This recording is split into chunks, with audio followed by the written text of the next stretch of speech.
welcome to the May 21st, 2019 City of Port Angeles Council meeting.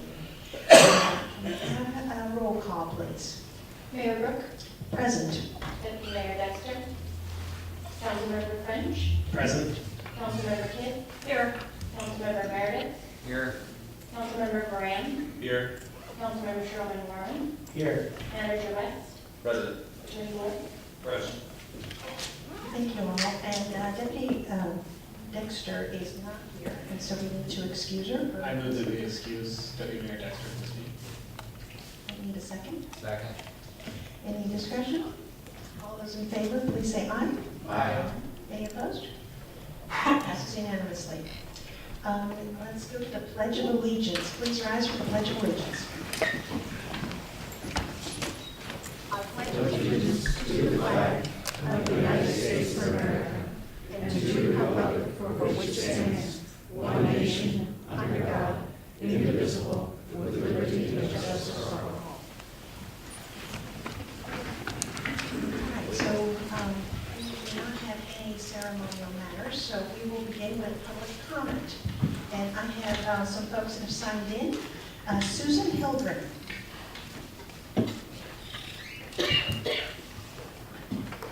Hello, Susan Hilgren. I live at 12 Pierce Road and I have Taffy.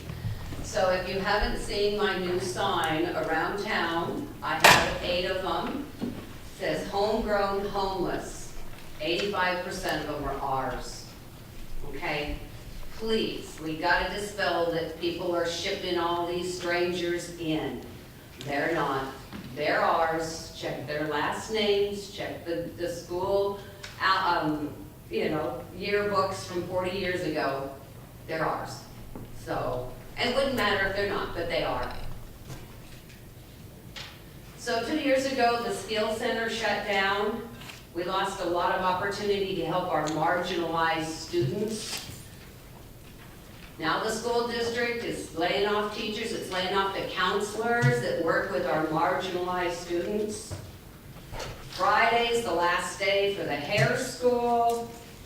Peninsula College is getting rid of the extra education classes like flagging. Those are classes that work with our clients that give them jobs so they're not homeless. We need to quit being in silos and start working together. The city, the county, you gotta talk with the college. You can't let these things happen. You can't lose your counselors. We're fighting a homeless stream that we are creating ourselves right now with those decisions. This is really scary because I'm the one that has to feed the result of these decisions, and I don't know that I can, I'll keep it up, but it's not easy. So please, we need to do something different. Thank you. Thank you. Irene Smith.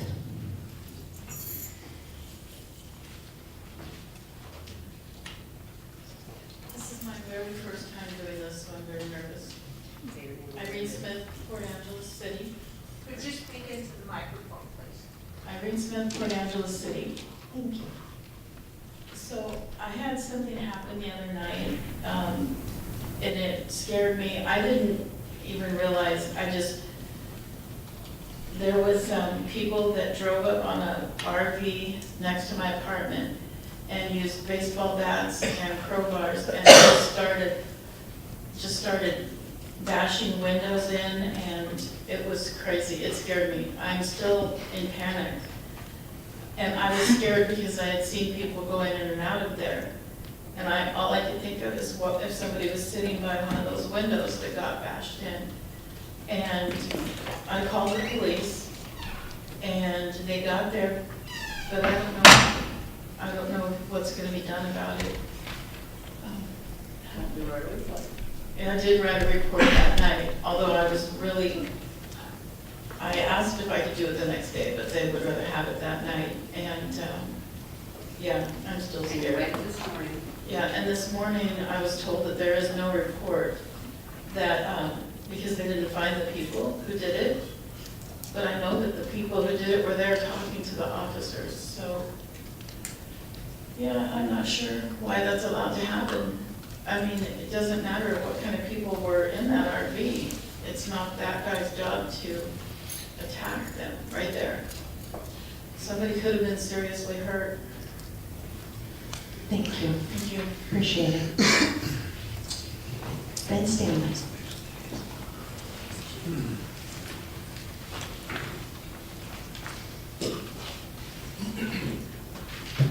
Hi, thank you. Yeah, I'm Ben Stanley. I live at 118 West 4th Street, and I'm also the chair of the City Planning Commission. And I'm here to quickly summarize the efforts over the past year to provide an amendment to our comprehensive plan. Basically, the council asked us last fall to start the process of amending our comprehensive plan, not to change the content of the actual plan, but to basically edit it for clarity purposes and to make sure it's a clear document that the city can use going forward for policy. And so basically, we engaged in a 6 to 8 month effort to do this, and basically individual commission members took individual chapters, edited them on their own time, and we came in to meetings every 2 weeks and worked as a group to basically edit each one of the goals, policies, and actions listed in the comprehensive plan. And then in between those meetings, city staff worked very hard to compile our edits and do all the other necessary work behind the scenes to produce a complete document. And so just very quickly, I just want to summarize kind of what we did. We basically first made a couple structural changes. One was the city council actually requested us to clarify the definitions of goals and policies in the document. And so we ultimately decided to preserve the language talking about goals and policies, goals being the highest order general purpose goal that we're looking for in terms of policy, and then policy under that would be a more specific thing that we're looking to do. Still a relatively vague statement.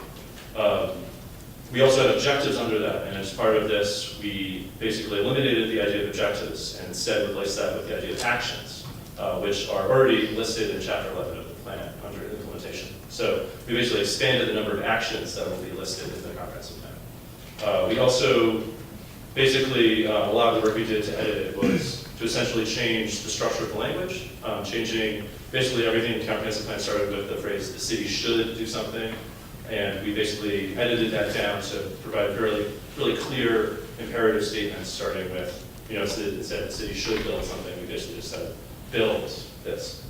And so a lot of changes like that occurred. We also made a lot of changes in terms of the just the types of policies that are listed in terms of redundancy and other things. Just a couple specific things. We basically produced a typology of changes that we did to the typology of the different types of changes we made to policies in the plan. So first was we found policies that were extremely specific in nature, often referencing specific properties or roadways. We saw that more as an action item than a general policy goal. And so we usually move those to the implementation section. Another big thing was redundant policies. If anyone's read the plan, you can see there's a lot of redundancies there. Sorry, should I? No, just go ahead and Yeah, continue, sorry. since we will not be able to stay for the planning Great, yeah, presentation. thank you. So basically the second was there's a lot of redundancies in terms of policies across different sections with similar goals in mind. And so we put a big effort into sort of eliminating those, often combining policies together or other changes like that. And finally, we found a lot of policies that were written in a sort of a confusing or unclear manner. And we often found that the plan itself sort of lacked context for the statements that were made, and we couldn't really understand the true intent behind those statements. And so often those were actually removed from the plan. And so those are the three main types of changes we made. There are other types as well, but if you can go through and look at the new revised document, you'll see that we made hundreds of changes along those lines throughout the entire document. And then finally, just want to mention again, we moved a lot of the policies to the action section. And so there are a lot of actions that have now been added to the implementation section. There also have been other additions there, including the housing action plan action items. And the commission did not have a full draft of the housing action plan, but we did have a copy of an initial draft, and we used some of the recommendations in that initial draft to propose some general action items related to the housing action plan. Not ideally based on the full plan, but we really want to get something into the plan in this cycle, this amendment cycle, so that's what we did. And I guess finally, we also added some action items related to the 2009 Sustainable Development Plan. that was produced to the city, but never incorporated into the plan. So those are basically the suite of changes we've made. We hope to add a couple other things, including possibility of adding little references throughout all the policies in the plan to show which policies apply to multiple sections. Say, for example, the Olympic Discovery Trail might apply to Parks and Recreation, but also perhaps economic development in downtown, and for other chapter items as well. And so we're hoping in the future to produce a list of basically icons or sort of tags that would help the council and the members of the public understand which specific action and policy items would have multiple benefits as opposed to others. So I think that's it. Thank you so much. And please give our thanks to the planning commission, because I got a chance to take a really quick look at it, and it reads 100% better. So thank you. Thank you very much for all the work you guys all did. Well, yeah, thanks so much. We appreciate it. Thank you. All right, anybody else in the audience who would like to speak? Please come to the mic and state your name and whether you live in the city or not. Hello, my name is Brendan Meyer, and I live at 735 East 6th Street. I missed the last couple of meetings. You guys went over the COSA, the rate adjustments. Somebody said during that meeting that the Bonneville charges more if you're if you're using electricity at peak hour. I thought maybe an idea would be to give a rebate or reduction if the individual person's peak hour is off of Bonneville's peak hour. Let's see. What else is in here? The homelessness epidemic. 26 people. There's Mary Hogan. It has that commission task force. I guess she's talking about 26 people are on that task force. Just seems like a lot of people on a task force. Too many chefs in the kitchen doing the soup. We need to stop supporting ideas and organizations that are not working. So there's a lot of money being wasted. Marginal success isn't success. We need bold ideas are needed. And then finally, the growth assessment for yesterday you guys were talking about was pretty shocking. It's a lot of housing that we're going to need. The recommendation of the lifting the RS7 restrictions, allowing ground floor residential in commercial zones, I thought was a great idea.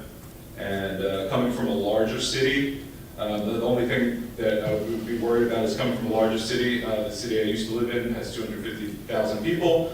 They did this mixed usage, commercial, residential, and to get across town went from 10 minutes to 35 minutes traffic-wise. So just be careful. Thank you. Thank you. All right, anybody else?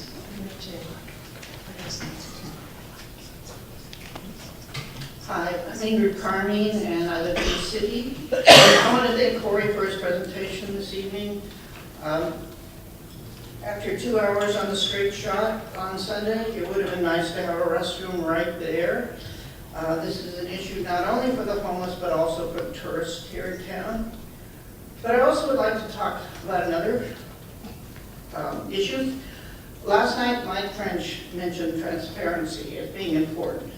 And I'd like to read part of an article from the April 21st PDN on the Veterans Memorial Park. Winslow said those who are interested in being part of the subcommittee, the one that explores what to do about the park, should attend the next commission meeting.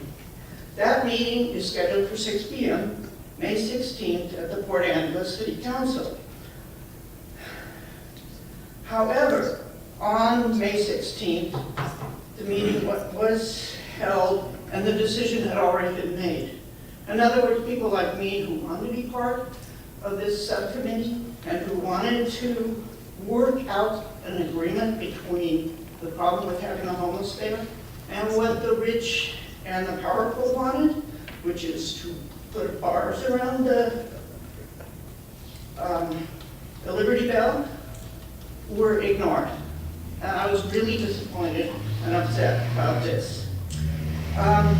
There was no compromise, just one party got what they wanted. The homeless are not there to damage the Liberty Bell. They're there because they want shelter and they want companionship. So now they will have to seek another spot that gives them shelter. And where will that spot be? Thank you. Thanks. Anybody else? Okay, with that, council will move on. We do know that Future Wise is here for a presentation on Green Lake, and I know that they need to get back to Seattle. So is there any issue if we move them next on the agenda? Does that sound okay? All right, so we will move Future Wise now, so welcome.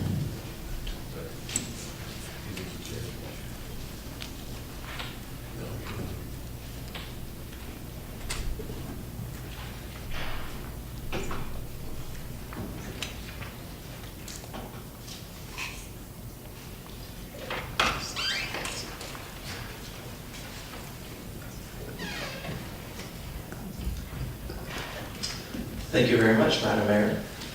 Thank you, members of the council and City Manager West, for inviting us here tonight. My name is Tiernan Martin, and I'm joined by my colleague, Catherine Wilson. We're very happy to be here.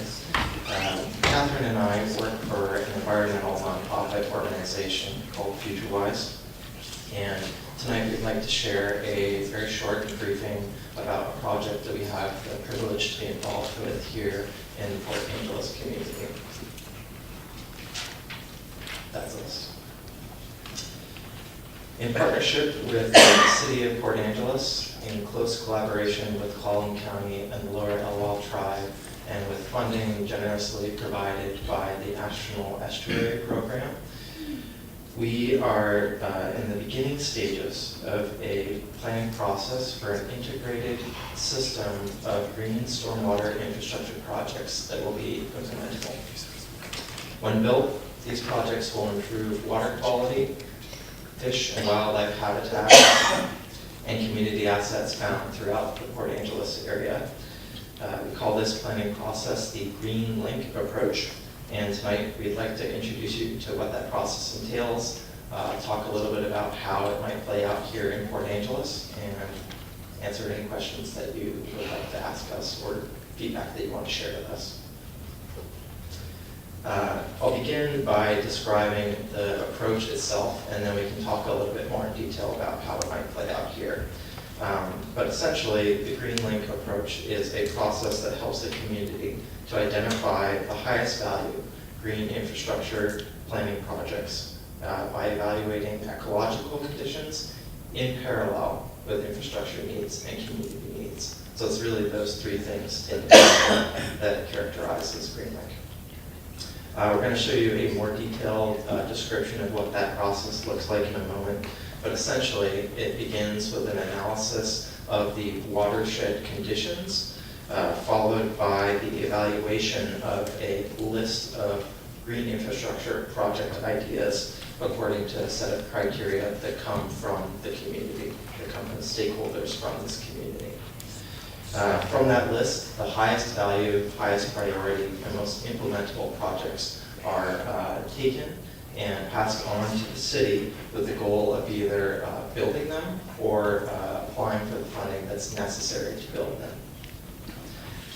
The motivation for this type of process comes from an observation, which is that many opportunities to improve watershed health go missed. Sometimes it's because of coordination, sometimes it's because there's a bit of a narrow vision and understanding of what these projects entail. But in any event, I think it's fair to say that there's a real potential for green stormwater infrastructure to do all sorts of things.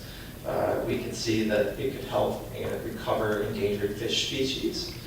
You can see that it might enable a more sustainable form of urban development in accordance with the state's Growth Management Act. And we can also see how it might help a city like Port Angeles to implement municipal stormwater permits that are being required by the Department of Ecology.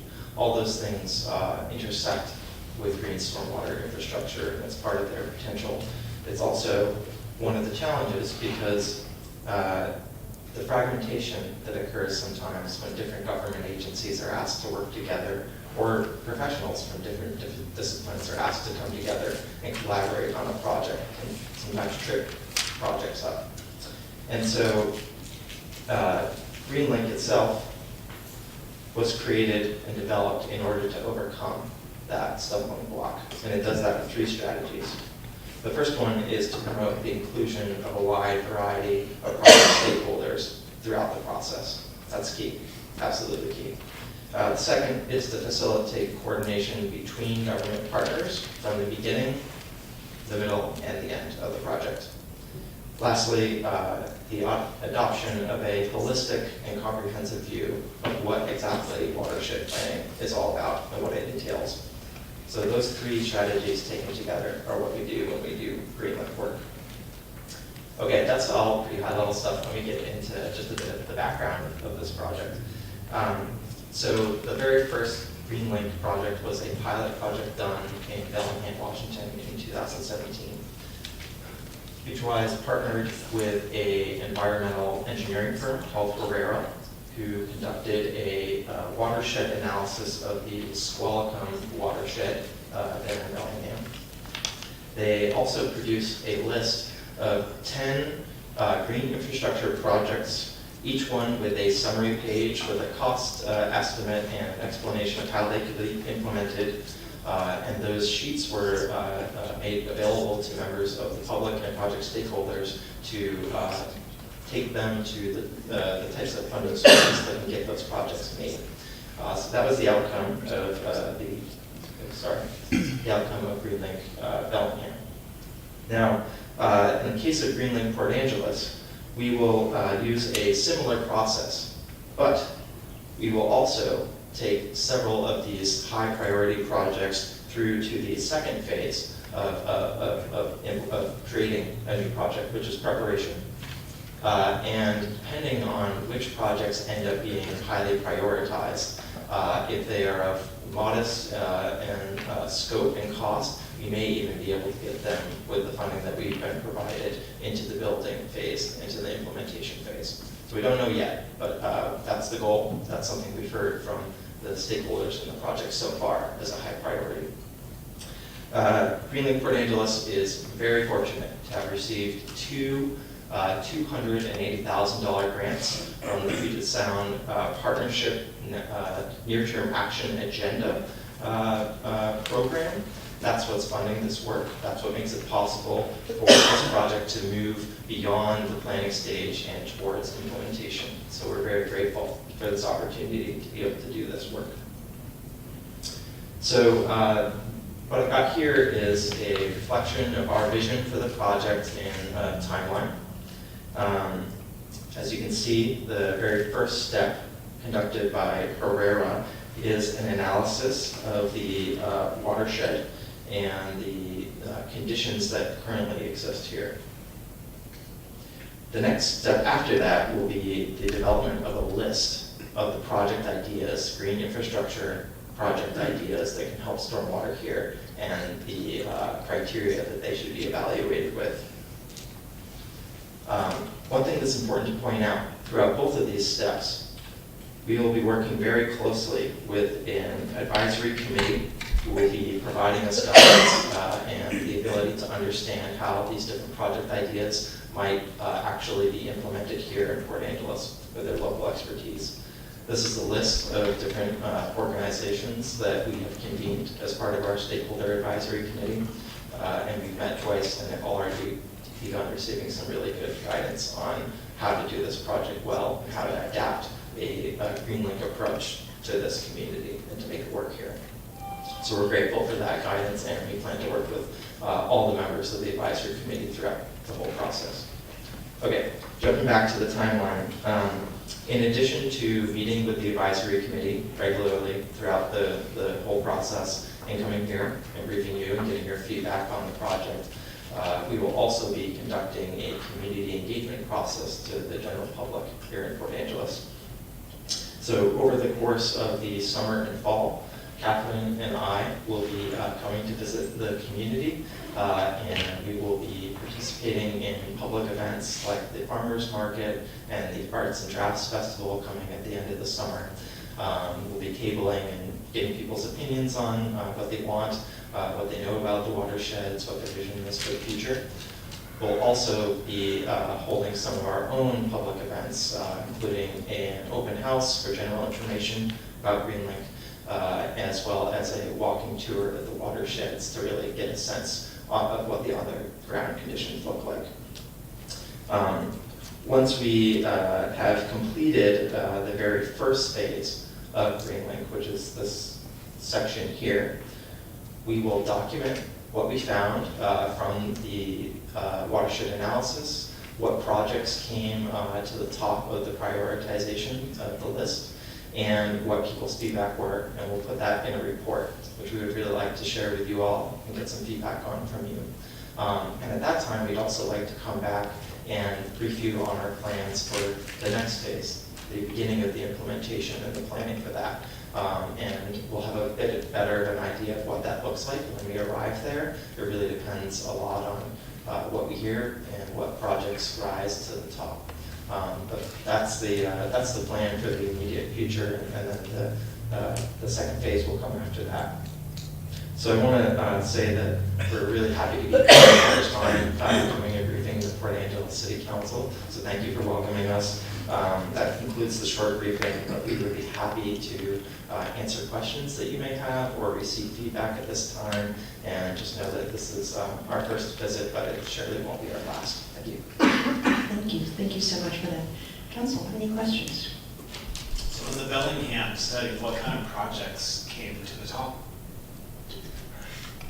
Good question. The short answer is that there was a whole wide variety of them. Several of them were pulled straight from the City of Bellingham's capital improvement projects, and those ones tended to be larger in scale. Creek bed restoration projects, things that are maybe more traditional green stormwater infrastructure, like rain gardens were part of their process. But they also had some interesting ideas that involved privately owned land. So converting large parking lots where rainwater would fall and then immediately shed off into sections of land that can absorb the water through the installation of permeable pavement was also one of the major projects that came out of the GreenLink Bellingham process and received a lot of support from, I think it was a Fred Meyer that owned the parking lot, but the owners of that, Fred Meyer, thought that that was a good project to prioritize. But that would be different from what you might see here, especially given the special nature of the Port Angeles creeks. Thank you. First of all, for some of us, I didn't even know Port Angeles had a watershed.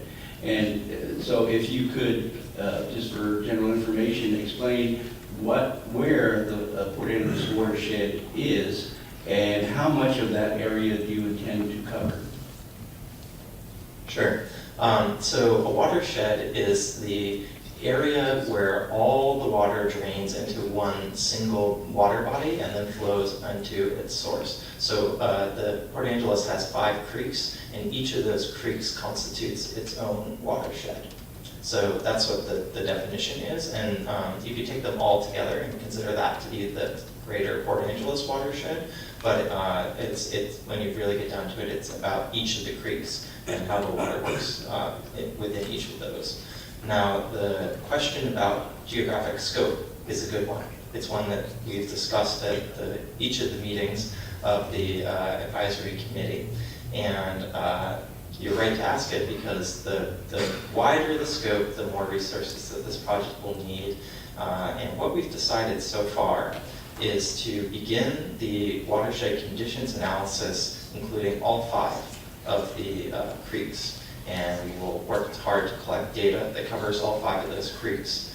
Once we have a good sense of how those creeks are doing, of where the problems are and where the opportunities are, then we might decide that really the opportunities are all clustered in 1 or 2 or 3 creeks and reduce the scale from there. We might also decide that actually a better strategy is to spread it out over the 5 creeks.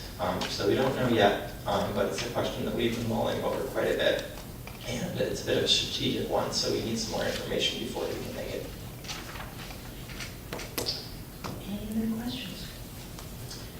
Well, thank you so much. It's been a pleasure having you, and we look really forward to this project. So, Thank you very much, Madam Mayor.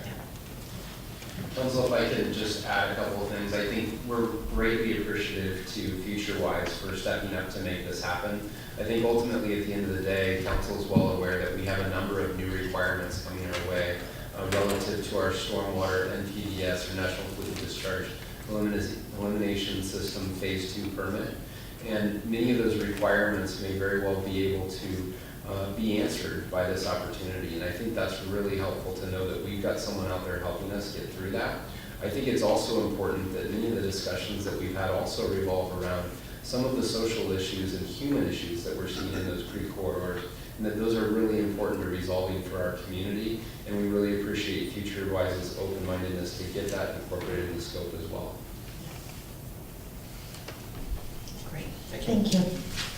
And I guess for the newer council members, I know that I've been attending some of these meetings, so as the project looks like it's going to go into multiple years, it would be good to make sure that you guys get involved. It just looks like a really, really interesting project. So, thank you. So it is 6:30, so let's go into the public hearing, the methodology for the cost of service analysis. It's the first reading. Council, I'd like to open up this item. I think it's really also important to share with council that there are a few more significant issues than our utility rates for this community. I think every day our ratepayers and our citizens think about their utility costs, think about how they're going to cover some of those bills, recognizing our local income levels. It is extremely important to get these rates right, to get them correct, and I think I greatly respect the fact that I think council and the UAC have the weight of that decision on their backs as they walk through the process at the UAC level in those open public meetings at UAC. I think important too is that we really wanted to make sure the public had ample opportunity to be involved. And for that reason, we've actually interjected this evening a public hearing, which we normally haven't had in the past. But this is an additional opportunity for the public to weigh in on the methodology that ultimately we're asking council to pass this evening. The methodology is all we're asking this evening, knowing that in the future, this coming fall, we're going to be putting before council an ordinance. That ordinance will have 2 readings and at least 1 additional public hearing process for the public to again weigh in on all of those utility rates that get adopted by ordinance. I want to emphasize though, tonight is the opportunity for council to really provide that feedback on the methodology, make sure we got it right, make sure that we're moving forward in the correct direction so that staff is well advised on specifically how to draft those ordinances. So we really appreciate council's investment in the cost of service analysis that's been done so far this year. And I'm excited to introduce Glenn Goodworth, who's joining us for his last council meeting this evening, to do a presentation this evening on that cost of service analysis. I appreciate that. I also want to express my appreciation to council and UAC for the series of meetings we've held to talk about the individual rates. I appreciate the feedback, the suggestions, all of the comments that were there. And I look forward tonight to kind of bringing that all together a little bit, at least on for this specific individual utilities. Just a reminder as we look at the numbers today, please understand that these are not 2019 suggested rate numbers, or they're not 2020 suggested rate numbers. They're just putting together the methodology that we can use in future rate setting, so that one of the goals of the rate setting process is to provide rate stability to the customer. And so if we can establish the process and the methodology to calculate those rates, then there will be a chance for stability in the rate process going forward. Just for the council's information, a week ago you were given a presentation where you have received quite a bit of information on 4 of the activities that we're going to be talking about today. Information I'm providing today came from those numbers, and a lot of the numbers are going to be exactly the same, with the exception of the water, and there was a UAC recommendation to go back and do, can you do a different calculation on the water, and I've done that, and that will be included in this presentation. It wasn't included in the original presentation, but we'll walk through that. Also, just so you know, the memo that came out regarding this, City Council memo, contains the recommendation on rates from the UAC. This presentation will have those same rates listed. They're going to be part of the whole package. You'll be able to see them highlighted though as UAC recommendations. So, with that,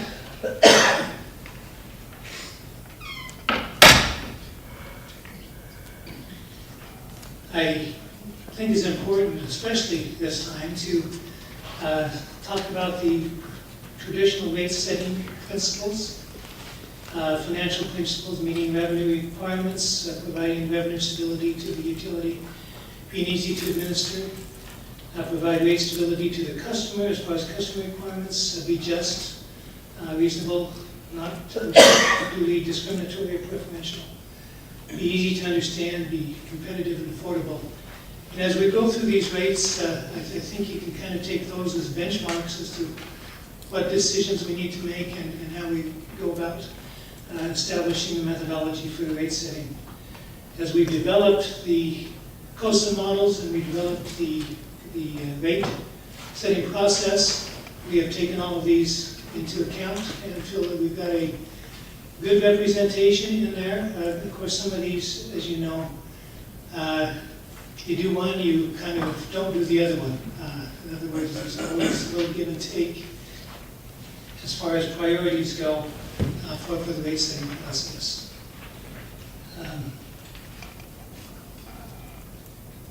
Also, in addition to those, conform to generally accepted rate setting principles, be cost-based, and encourage economic development and conservation. Sometimes some rates can be developed that will take us a direction as a city that we want to go to, and then rates can help us get us there. So with that, unless there's any questions, I will jump right into each of the individual rates. We're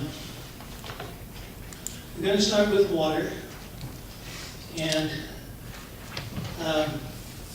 this is the one that I mentioned. Well, it has an addition on the far right-hand side.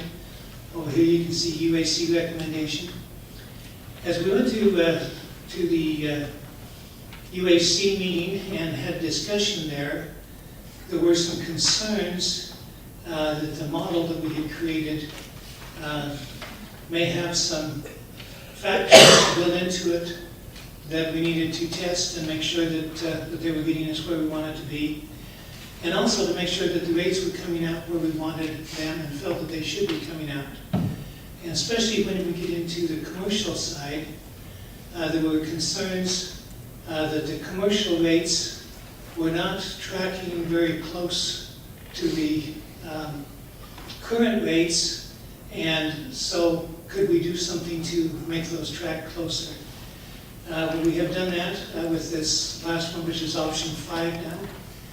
And so you can see option 5 contains one basic residential rate, base rate. You can see $32.97 for 5/8 inch meters. For 3/4 is the same number all the way through 1.5. And the logic behind this is, of course, that you look at the number of customers we have 1 inch is 42, 1.5 inch is 4. Yeah, the bulk of the customers, 6,727 are 5/8 inch meters. And so to simplify things, to consolidate things and make things work smoother and more easily to be understood by the individual ratepayers, the recommendation was made to combine those into one rate. In addition to that, the recommendation was made by the UAC to do similar to what we do with the electric utility, which is provide discounted rates to those that fall below a certain level of income within the community, allowing them to be able to meet their rate payments a little bit easier and be able to have the quality of life that we all want, so to speak. So you'll see 2 additional rates in here on the base. You'll see a $24.73 rate for 25% discount customers and a 21.43% for 35%. Excuse me, 21.43 for 35% discount customer. Any questions on that? Okay. Same thing down below. You'll see a usage rate that is tiered based on the number of cubic feet that are consumed by the customer.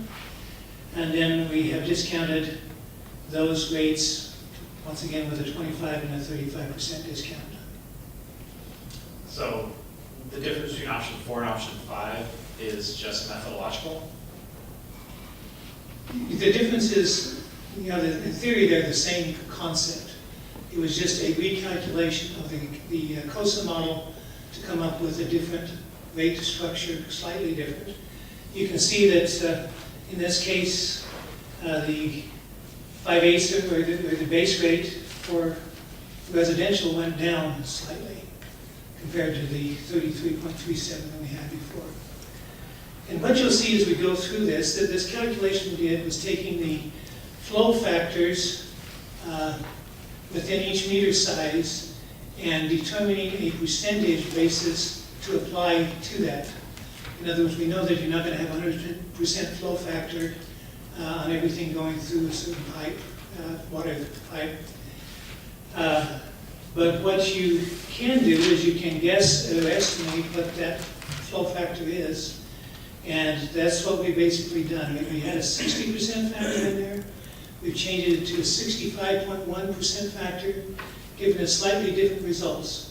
What you'll see from that is that if you compare rate 4 and 5 as we get into the next 2 sections, that the rates for the 5/8 and 3/4 inch customers actually go down. But the higher you go in size of the meter, the rates go up. And you'll see that going on as we get into commercial and irrigation. So, does that answer that? Okay.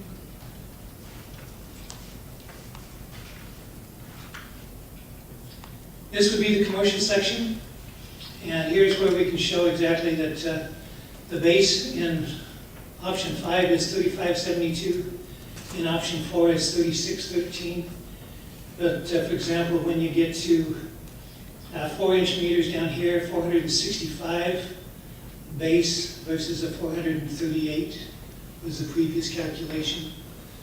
But if you look across here and you see the 465.88, the object of what we were trying to do is to bring those rates more in line with where we're currently at. And so you can see currently that rate is 463.08 in the 2019 rates. And so that's basically the effort was to bring those closer in line as we built this model. Any questions on that one? Okay.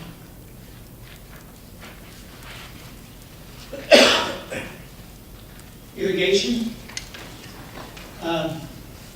This one is interesting because the base rate, once again, goes down for the 5/8 and 3/4 inch customers and goes up once again above that, to quite a bit more than they used to be. But if you notice down at the bottom, with this calculation and the way we built the model, the usage factor of 0.02345 for cubic feet is less than the base that we're currently using at 0.0249. And so as I ran some examples of this through the model and through calculation, even though the base is going up on the irrigation, the actual overall cost to the customers is going down, because the difference in the usage rate here more than offsets the increase in the base rate that we have up above. Does that make sense? Okay. Any further questions on the water utility?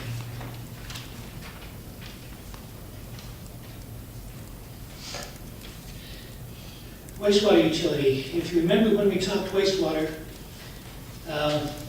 wastewater rates and logic didn't fit together. We pretty much had to scrap what we were doing in wastewater and build rates that we can use moving forward that are going to be supportable by cost information, by mathematical calculations that get us there. For example, and I'll jump forward here a little bit, but if you look at the base rate, the rate that we currently have in place for wastewater, you've got either 7732 if it's under 430 cubic feet, or 8327 if it's over 430 cubic feet. And currently we have no usage rate for those utilities. So someone who does not use a lot of water is going to be paying the same amount as someone who consumes a lot of water.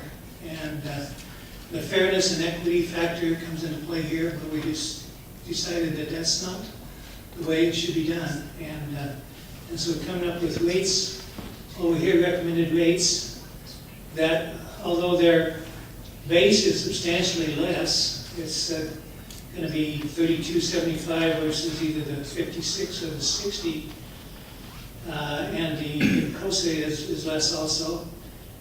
But we've added the usage rates, not only a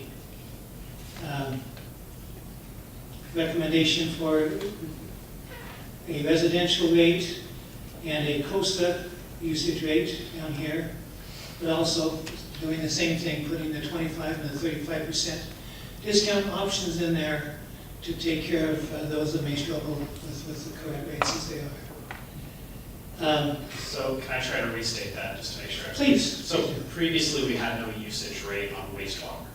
We just had a high base rate. Now we're moving to a usage rate that's a proxy, because we don't have a meter on outflow, we only have a meter on inflow. But we're using that as a proxy for how much we think you're probably on average using. So if you don't use a lot of water coming in, you're going to get a lower base rate on wastewater, and then overall a lower rate on the wastewater. And so on water, we're saying the recommendation is one base rate for all residential, but on wastewater, we're still using pipe size as a proxy. Is that correct?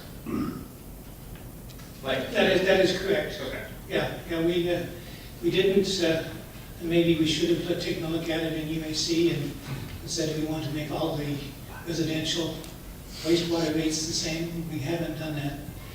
And let me go forward a couple of slides real quickly here, because I want you to understand when you see this 3275, that is an average.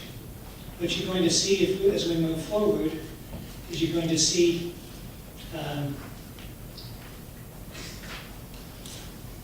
that the average is going to be a 5/8 inch is going to be 3275, the 3/4 is 4109, the 1 inch is 5778, and 9950 to come up with an average of 3275. So that average carried forward is what we're using there, and it represents the fact that there's various rates that we're using. So Glenn, can you add, I guess to explain, before we had those two rates because we knew that in the summer, folks used a lot of water to water their gardens. And so I guess the rate went up just a little bit with the extra amount of water. So with this, it's now tied to the amount of usage of water. So Yes. so in the summer, when you're watering your garden, you're gonna be paying a whole lot more. Is that correct? Wastewater. In wastewater. Wastewater. And when the water is not going into the pipes, it's going into the ground. Yes, you will. And the offset of that, of course, is you're going to be paying less on the water side because we have the one rate that's going to be used for anybody that, as far as the base rate, for anybody that's using more. There won't be a meter's size rate difference there. So, yes, there'll be a little bit more, but I think that it's offset by the fact that we're only coming up with one base rate for water for residential. And a different view is, I think this gives people more of an incentive to conserve, because now we're putting a proxy meter on wastewater as well. Right, but I mean, the idea before was that if you're watering your garden, you're not using any pipes for the sewer at all. And so that's the reason why the rate was only gonna go up just a tiny little bit in the summer, due to the water usage, rather than a lot, rather than exactly the same amount. So this actually penalizes you for having a garden, for watering your garden. So I think we said the same thing. I said this is an incentive to conserve. And you said this penalizes you for usage. Well, yes. So I agree. So you're right. Yes, so, but it does penalize you for using water for your garden. And that was the thing, because the idea is that you're not using the pipes for sewage. I would say proxy is not, we don't have a meter on the other end, so you're right, Council, I also want to interject an important fact that many of our customers have an irrigation meter. And if you have an irrigation meter, you're not going to see the wastewater charges. So it's a pretty simple adjustment to make as far as obtaining an irrigation meter or what you want to do your irrigation with. And so I don't want anyone perceiving that if you have an existing irrigation meter that you're using to water your garden that's separate, you're not going to see the wastewater charges. Now, I guess I'd like to take that one just a little further, because as I understand, the cost of adding an irrigation meter was pretty high, and that was prohibitive. I want to say it was at least $1,000, wasn't it? I don't have those numbers in front of me, but I think certainly it might depend on what your circumstances are from a plumbing perspective. So it's not just an easy, hey, let's add an irrigation meter. So, And will you then be paying an irrigation base rate as well as a residential base rate for your water utilities? Glenn, do you know the answer to that? I'm sorry, is there a base rate for, If somebody had both a residential water meter and an irrigation water meter, would they pay a residential base rate as well as an irrigation base rate? yes, they would. Yeah. So I think there's a separate solution to this, which is the wastewater averaging idea, which some members of the public have brought to us, which I think is a good policy to look into and is probably beyond the scope of the COSA assessment that we're doing now. Okay. We take a look at the next sheet, which is the commercial rates. And you look over here, and you'll see $297.23% increase. Please understand that the old commercial rate that we have currently in place is $18.43 with a usage rate of 0.0757. And so I have no idea where somebody would have come up with those numbers based on what we saw with the residential or with logic. So this is something that's been in place. And so once again, in this case, we're increasing the base rate because this was not the right answer. And so we're increasing base rates, but we're lowering the usage rates. I did a quick analysis of that to look at a couple of customers, and in both cases, I took one that was 1,500 cubic foot water consumption, and their rate went up from $137 to $157, $20. But then I picked a big water user within the community, and their rate went from $3,050 a month to $2,447. So it definitely is going to be based on your total water consumption as to whether this is going to make it better or worse for you. So the benefit is definitely going to those consumers of large amounts of water, because the rate differential between 0.0571 and 0.0757 is huge when you're talking about, in this case, this user consumes 39,980 a month. So somewhere in between there, you're going to find a spot where they both equal out and it's the same, but overall it's going to be just a little bit different for each individual. So this one actually does not penalize you for using more. It actually, it's a benefit for using more.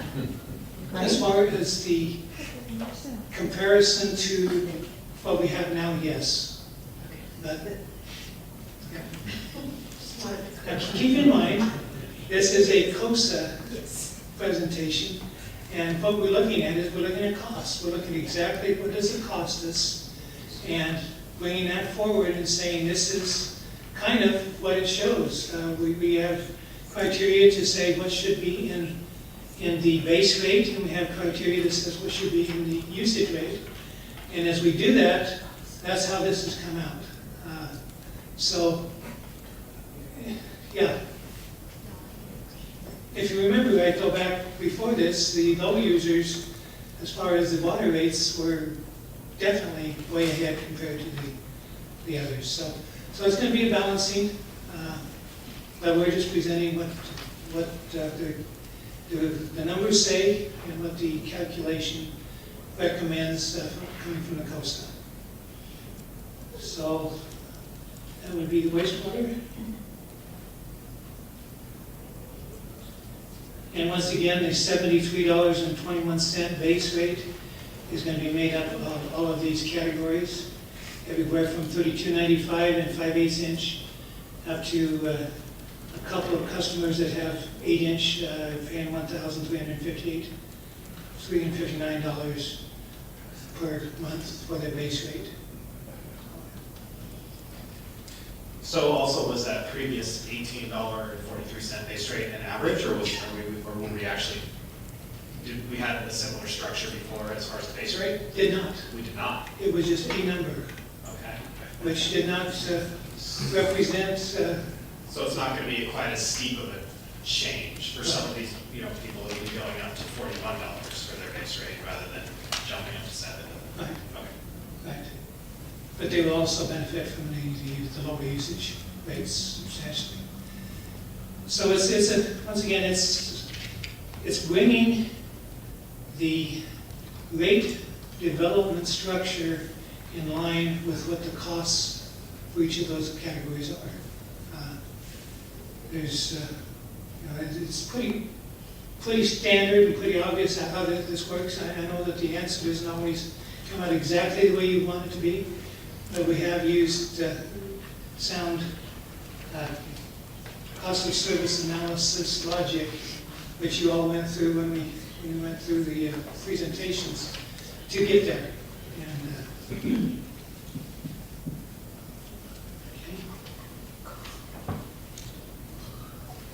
I'm really anxious to move forward to one that does not have usage.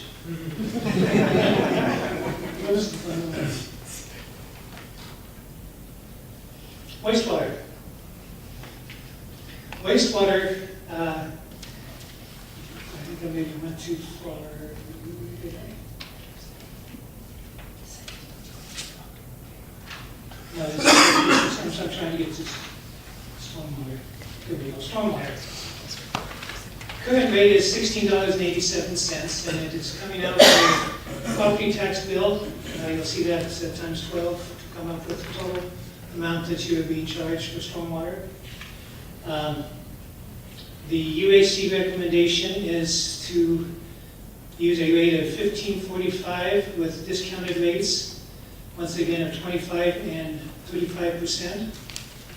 Kind of ignore the one where I say 50% discount. We put that in because a lot of the competitors, as we're looking at analysis against them, do use a 50% discount.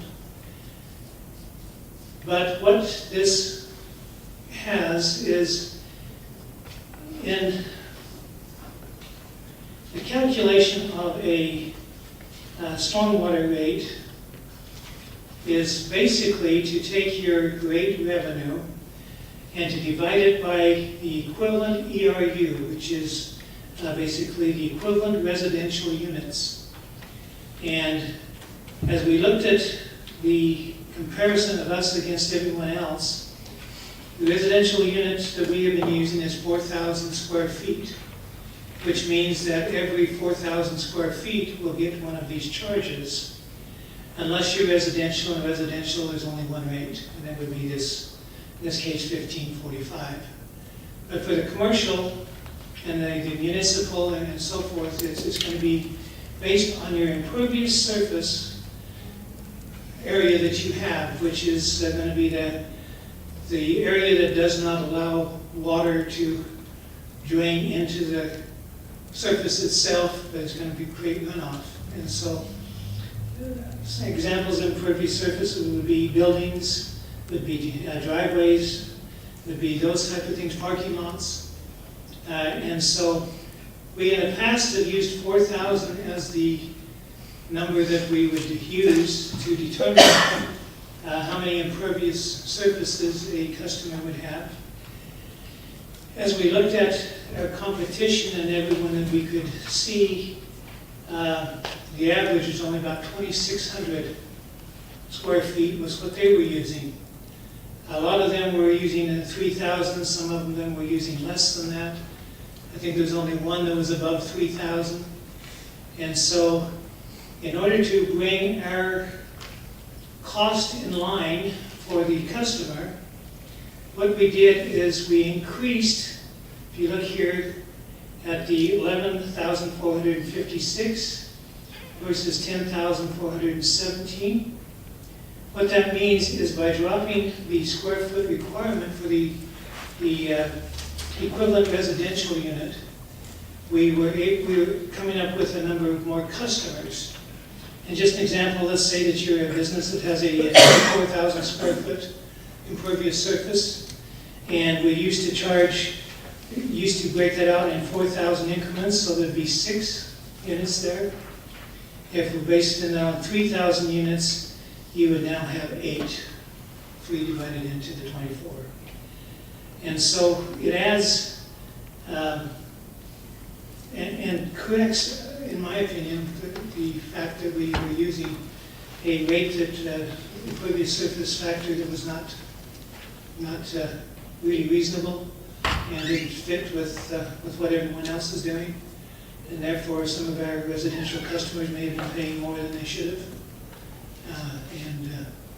And so that's basically bringing the rate down from $16.87 currently to $15.45. And so that's the option that the 5 that the UAC is recommending. So you're saying this comes out of the property tax bill? It So does. what's the methodology for the discount? Is that still based on the federal poverty guidelines? Yes. Those that qualify would be going through the same process as everyone else. In other words, once you qualify for one, if we use the discount throughout the rates, then they would qualify for all of those discounts where it applies. Okay. So generally, there won't be as many utility customers apply that qualify for the discount because There's not. In fact, if we could go back, but I think that it's something like 1% of 25% and 4% of the residents qualify for the 35%. So in total, it's a 5% sliver taken out of the total. Any questions? The last one we will talk about is the solid waste collection. And we have calculated the COSA rate. In other words, these are what the costs are for each of those categories. As you look at 2019 actual, and you look at 2019 COSA, you'll see that the COSA is a little bit below the 2019 actual, and that's because in 2019 we added to the reserve for the solid waste collections. And so these are unreserved numbers, basically what it comes out to. So if you look at the difference between that and the recommendation is, it's really just the addition of the discounts in here. So the 3781 comes out to 38.22. And so it's the other way down, there's increases with the exception of, in this case, 26 customers and 96 customers that would be qualifying for discounts. And so what is the way to do is to basically all the way through here is you've got a number of customers who have a difficult time paying their bills because of their financial status. And so what you're trying to do is to provide some benefit to them at the same point in time, not increasing rates to everyone very much. Fact is, when I went back and looked at it and I took all 4 of these and I said, what would be the rate increase for a standard customer if we took the discounted and took the amount left and charged it to that customer, and it was less than $1 a month. It was 98 cents a month. It was what their bill would go up, and what their taxes would go up is $1.98 in total for the year. So it's not a lot that's going to provide help and support to those that are needing that help with the bill paying process. So I've got one question about the 300 gallon. Because you've got the commercial, you've got the city, and you've got the feds. And I noticed the commercial and the city are the same rate, but the feds are lower. And I just didn't quite understand why that was the case. I'd have to go back and look, but I think there's regulations in there that say they get a certain discount. Okay. Okay. Because I wondered. It's a federal regulation, naturally. Should be paying the same amount. So, okay, with that, I'll stop talking and share time to discuss and then decide what you want to do going forward. All right, council. Any comments, questions? First of all, I'd like to congratulate you on your upcoming retirement. Thank you. And just remember Pound Day if you go cruising. Thank you. And also thank you for all your hard work for the city. We really appreciate it, and we're going to really miss you. You make me feel like I'm back in college and going through a Costa County class, because that was probably one of the finest examples of Costa County that I've come across in many, many years. And I appreciate the methodology that went into developing it, especially when you consider, base rate plus usage rate, and breaking out the Costa County methodology involved in creating those 2 different numbers that you came up with. I probably, more than most, really appreciate the Costa County background and work that needed to go into putting these COSAs together. So I just wanted to personally say thank you for taking me back to college, and second of all, I also wanted to congratulate you and wish you the best in your retirement. Oh, thank you very much. Appreciate that. Well, I too want to thank you for your service, especially for your patience in getting us through this and the million of questions that you have answered for us. Because we've had them and you know, not being an area that, you know, we do every day. It's, you have shown amazing patience, and so, and you've helped us understand this process. So thank you for that. And so, may you have a nice, long, and happy retirement. And just know that you have served the city well. So thank you. Appreciate that. And so, so council, and go ahead. Models were really fun. Thank you. I think one of the challenges with the models is the assumptions that we put into them. And you know, depending on your assumptions, you're going to get a certain output. So I appreciate Columbia letting us challenge the assumptions as we've gone through this process with hours of meetings over the last couple of months.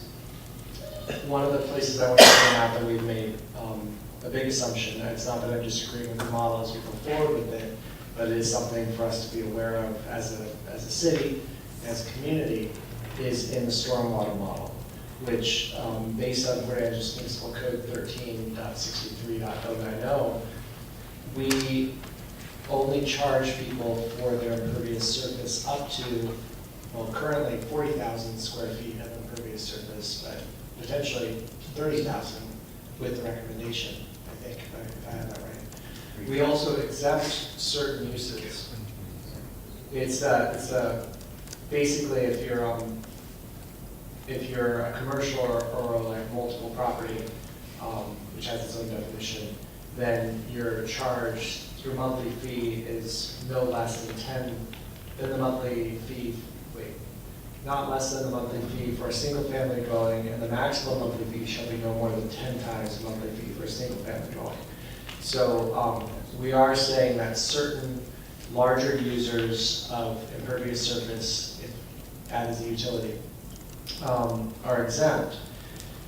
The dirty little detail is those biggest users are the city and other local governments, the port, the hospital.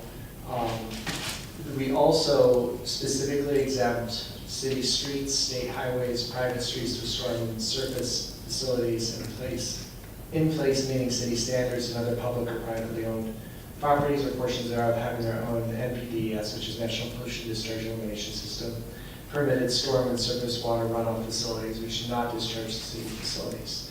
So I understand the NPDES exemption, but we're exempting all of our own city streets. So not only is the city currently the largest impervious surface owner without considering streets, if you put in the streets, we're clearly over the top. So what we're doing with the stormwater utility, in my opinion, is we are creating a utility to subsidize streets. And one of the reasons we do that is because streets are generally paid out of our general fund, which is the hardest budget to balance. Whereas utilities, we can do a cost of service assessment, figure out how much it costs to run the utility, and then charge the ratepayers of the utility the cost of running the utility. So because the general fund is so hard for us to balance, whenever possible, we figure out other ways to get money into those services that we provide through the general fund. In so doing, with the stormwater utility, we are not, in my opinion, transparently accounting for the cost of our street system. We're calling part of that cost stormwater, and we're charging that to the ratepayers, and we're not doing what a lot of transportation planners would recommend as best practice, which is be transparent about the cost of the transportation system as it is. All of those roads cost us all a lot. And essentially what we're doing with the stormwater permit, or the stormwater utility, is charging individual property owners for the streets. So that is something I think we should address in the long run. One of the options presented was no cap, eliminating the maximum of 10 times the residential for that equivalent residence unit. That would be kind of a shock to the larger users of the stormwater utility, specifically the city. And so that is not the recommendation from the Utility Advisory Committee. But I think in the long run, we should be transparent with what these costs are and why we have these costs. And so I would like to see in the future us consider changes to Port Angeles Municipal Code, section 13.63.090, which is creating that 10-time cap and also exempting specifically roads. So that's an interesting point to bring up, but I guess I've got to, immediately my thoughts go to that, you know, in our own private homes, we own that impervious area. The city may own the streets, but they're not the only user of the street. And so, yes, as a transportation system, I get that. But as a stormwater utility payment, it's not, I don't think the burden needs to fall on the city because we're all using the roads. So that burden should be equally spread to everybody because that road is used by everybody. So somehow or other, I agree that the model needs to reflect that somehow, but I'm not sure how. But you're right about that. So, yeah. So let me read the resolution for this. Madam Mayor, just a couple items. I do have a recommendation to change this evening. We did discover an error relative to the resolution. And so rather than ask council to pass the resolution, I'm going to suggest an alternative motion. But before we even do that, my suggestion would be open the public hearing and hear from members of the public. Thank you. So I will open the public hearing on this. So anybody in the audience who would like to speak on this topic, please feel free to go to the mic, state your name, and whether you live in the city. All right, folks, don't all rush in at once. So.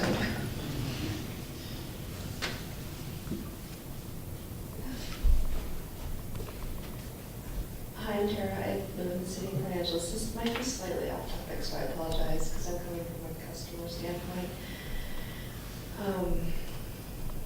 I would like to see a program of education, mandatory or obligatory, where every, say if I want to go start my utilities and sign up, I have to watch maybe 2 30 to 20-minute videos informing me of how to use water properly, where, you know, what is recyclable, because I think that once we incorporate that for a variety of reasons, climate change, you know, saving money, for me, saving money too, these numbers are going to change significantly, and it may, in the end, solve the topic that Lindsay was talking about. So it's pretty vague, but just tossing out some ideas. Thank you. No, that actually makes sense. I would love to see a video that helps me save money. Oh, and then the people, we get money back. That's the thing, is there's an incentive is that if you watch the videos, you get maybe a $50 rebate or something, or lots of cookies. Sounds good. Anybody else out there who would like to address this topic?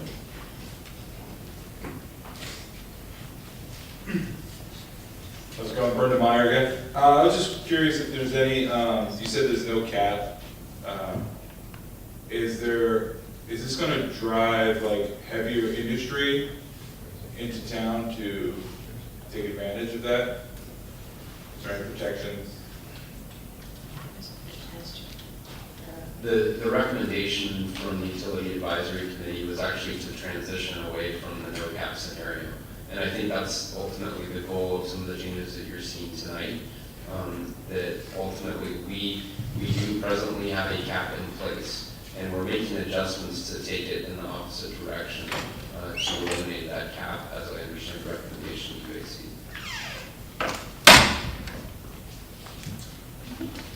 Anybody else? All right, so seeing none, we will close the public hearing, and now we'll move to your recommendation. So Madam Mayor and Council, again, I apologize. I think that the more correct way to say it is the breadth of the resolution as you have it before you on page F5 is probably not sufficient enough to cover the intended motion at the end of the day. And so as a suggested motion or recommended motion from staff, it would be to approve the COSA methodology as presented and authorize staff to use that methodology to calculate the 2020 utility rates to be presented to City Council later this year in the form of an ordinance. So moved. Second. All right, so we have a motion on the table and a second. Any discussion? Go ahead. I would just like to say, I really appreciate the process. You know, for those of the public, we had multiple meetings, joint meetings with the Utility Advisory Committee, which has, you know, a mix of citizens and council members on it. And I appreciate the expertise of many of the members of the UAC. I appreciate all the staff time that was put into that process. This was a lot to take in as someone who's not on the UAC.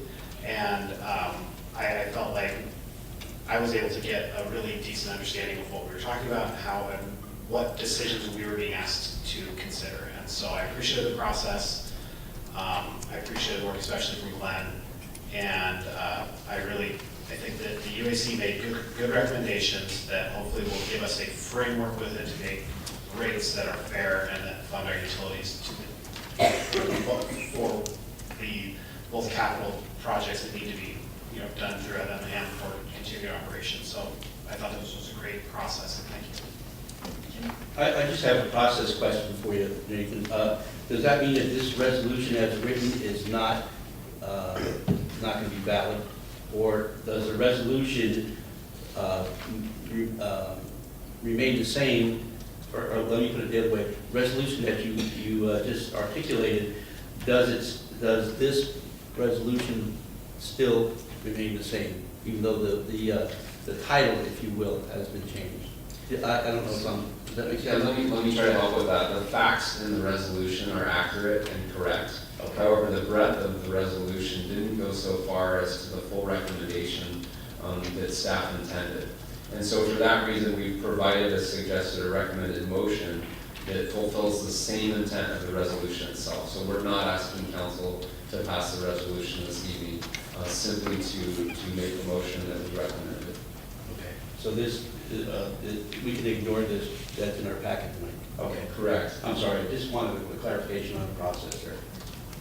And I think my only comment would be that the process was very thorough and very well done, but yet items have been identified along the way of, well, this is what this means, and that it could, you know, for every decision you make and every assumption you put in, there may be consequences. And so highlighting those potential things that we're not taking into account, just to make the whole process more transparent.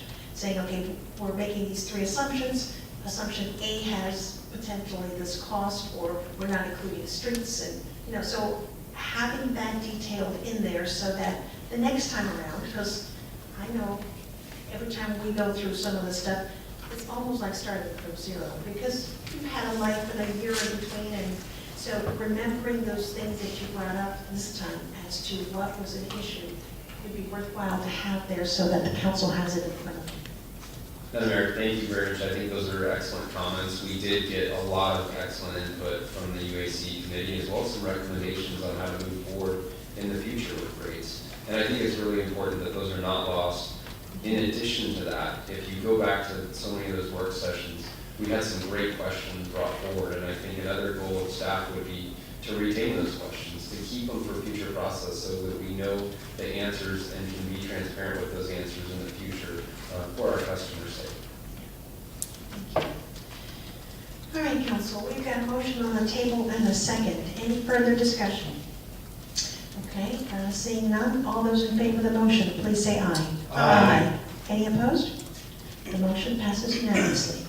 Glenn, thank you, thank you, thank you for your service. Enjoy your retirement. Thank you, Glenn. All right, on to the next item. Consent? Yes, let's do the consent agenda. So we've had one late item added to the consent agenda, and that's the agreement with the Washington State Health Care Authorities. I think that's put on the dais with the new agenda. So let me read the consent agenda. The City Council minutes of May 7th, 2019, expenditure report from April 7th, 2019, and May 10th, 2019, in the amount of $2,337,167.98.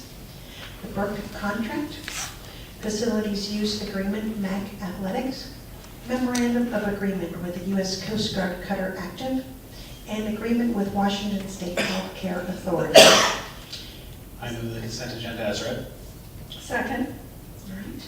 Any further discussions? Yes.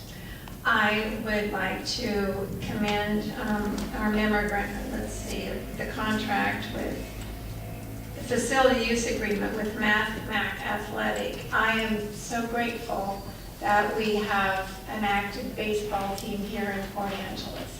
It has created excitement, it's brought in visitors, revenue, and it's so fun in the summer to drive down Ray Street and see all the excitement and activity at Civic Field. And our Civic Field looks fabulous when it was looking really run down, and the investment they put into our Civic Field, the fact that Port Angeles is a baseball town. My grandfather played baseball, my dad, my uncles, my brother. I was on a softball team as a little girl. We love baseball in this town. And now we have a team to get behind. They've invested in us, and we're investing in them. And I'm just so proud of the lefties and of the management and the spark they brought to Port Angeles in addition to economic development. This is a fun way to have economic development. Just get a baseball team and everybody comes. So I just wanted to say I'm in favor of this 5-year agreement, and I want to thank them for doing an excellent job of being a good, wonderful part of Port Angeles. Any other comments? All right, so we have a motion on the table in a second, and pass the consent agenda as read. All those in favor of the motion, please say aye. Aye. Any opposed? Passes unanimously. All right, so we now move on to other considerations. Teamsters Local 589, Communications and Support Unit.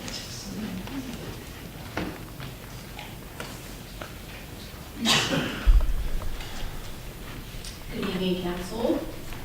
So tonight I get to present to you 2 contracts for the Teamsters 589. The first one is the Communications and Support Unit. And just to highlight some of what the city and the union have agreed to over the course of our negotiations, was started back in fall of 2019. So we agreed to a 2-year contract.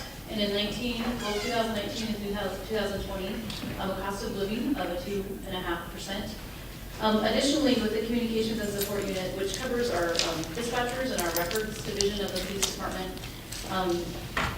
we negotiated a top step, a 5% top step to be added to the 911 dispatchers job classification, as well as the supervisors.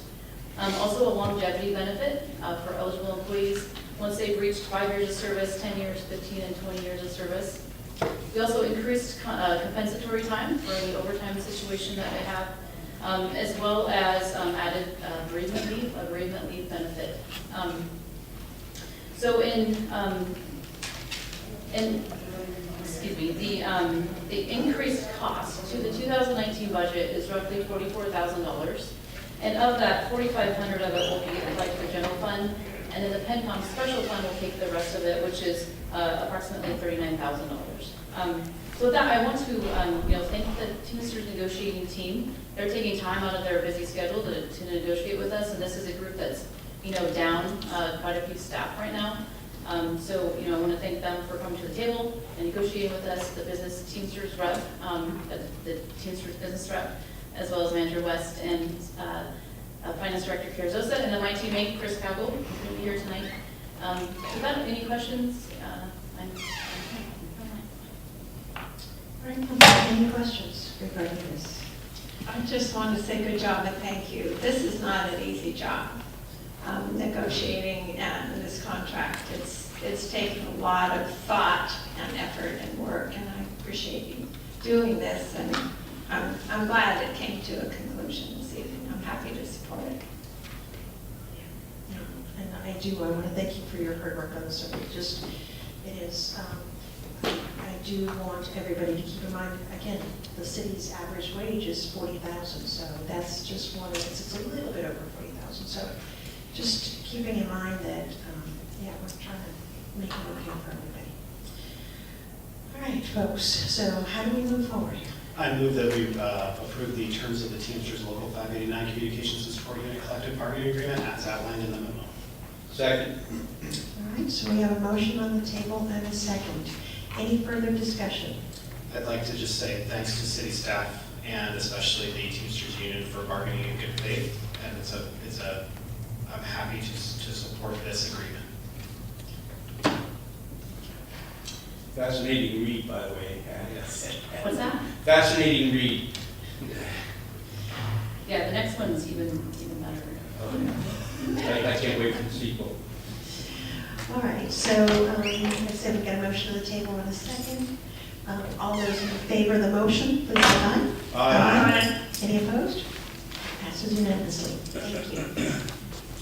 So moving on to the next one that might be a little bit more enjoyable to read, because with the sworn officers unit, which is all of our police officers, our commissioned police officers, we had a lot of meetings where we talked about language in the contract. That was a big item for them this year, and we, with the help of the deputy chief and also the police chief, as well as the negotiation team, we were able to basically bust out some language that we really came to a compromise on, and that was a big deal for them this year. So that was, it was time consuming, but again, we thank them for working with us, and it was a really good, somewhat, contentious at times, but not bad at all. But ultimately, we got, to an agreement that included some of the language, obviously you can see in your packet, but also another, similar to what we saw with the communications and communications and support unit, is a cost of living for 2019 and 2020 of 2.5%. And additionally, a uniform allowance that's actually a uniform/food allowance that will allow officers to purchase their boots that are rather expensive, and then also some other personal effects. And then also a bereavement leave benefit as well for this group. And again, I just want to thank Manager West and Finance Director Carzosa and Chris for meeting with us and taking the time to again work through this contract, and also the City Council for working through it with us as well. How are you, Council? I just have one comment, and I find it really kind of a hidden benefit to this contract, and I was looking through it, and the sick leave accrual is kind of an interesting, was that negotiated, or is that kind of a standard provision that's been used before? I personally like the way it's structured, but I was just curious, because you can accumulate an unlimited amount of sick leave, but the payout is limited. And what that simply means, if you leave with sick leave accrued, you can only get paid out for 960 hours. But while you're working, you can accumulate an unlimited amount of sick leave. And to me, that's, all the other things are nice, but this is kind of a real hidden benefit that I feel is something that is at least worth mentioning and noting in this contract. I'm just curious how you came about that. So that's been in the contract for quite some time. Okay. Not my doing. But actually all of our contracts have a very similar sick leave benefit where you can accrue up to, limited. But when you leave the city in good standing, and you have to be here for a certain amount of time, you get 25% of it up to a cap. So that's different than like a vacation. But yeah, that sick leave benefit's been in most contracts for quite some time now. Yeah. Thank you. I move that we approve the terms of the Teamsters Local 589 Sworn Officer Unit Collective Bargaining Agreement as outlined in the memo. I'll second that one also. All right. Any further discussion? I'd like to also thank, the bargaining unit and staff for negotiating in good faith. I'll restate an objection that I've kind of personally had is I prefer wage adjustments rather than allowances. Although I do recognize in this specific instance, this is very important for the officers to have some amount of flexibility over that specific uniform items. And so I will support this, but generally I like paying people in money and not in allowances and other forms of things. So I appreciate that this was a difficult negotiation. I'm happy that we can wrap it up. Any further discussion? All right, we've got a motion on the table with second.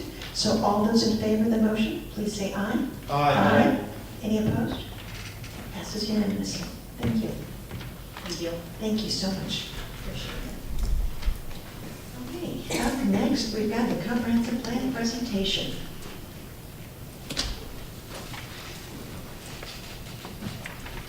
And I know that we could do the think tank first, but I think let's just get the comprehensive plan presentation. We'll do think tank after that.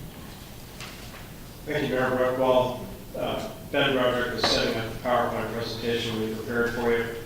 I just wanted to mirror the comments that Planning Commission Chair Ben Stanley gave to you earlier tonight. There's a lot of effort amongst individual Planning Commission members to pull together, editing a document the size of the comprehensive plan, trying to distill and digest what's part of it, and then make clear choices about action steps.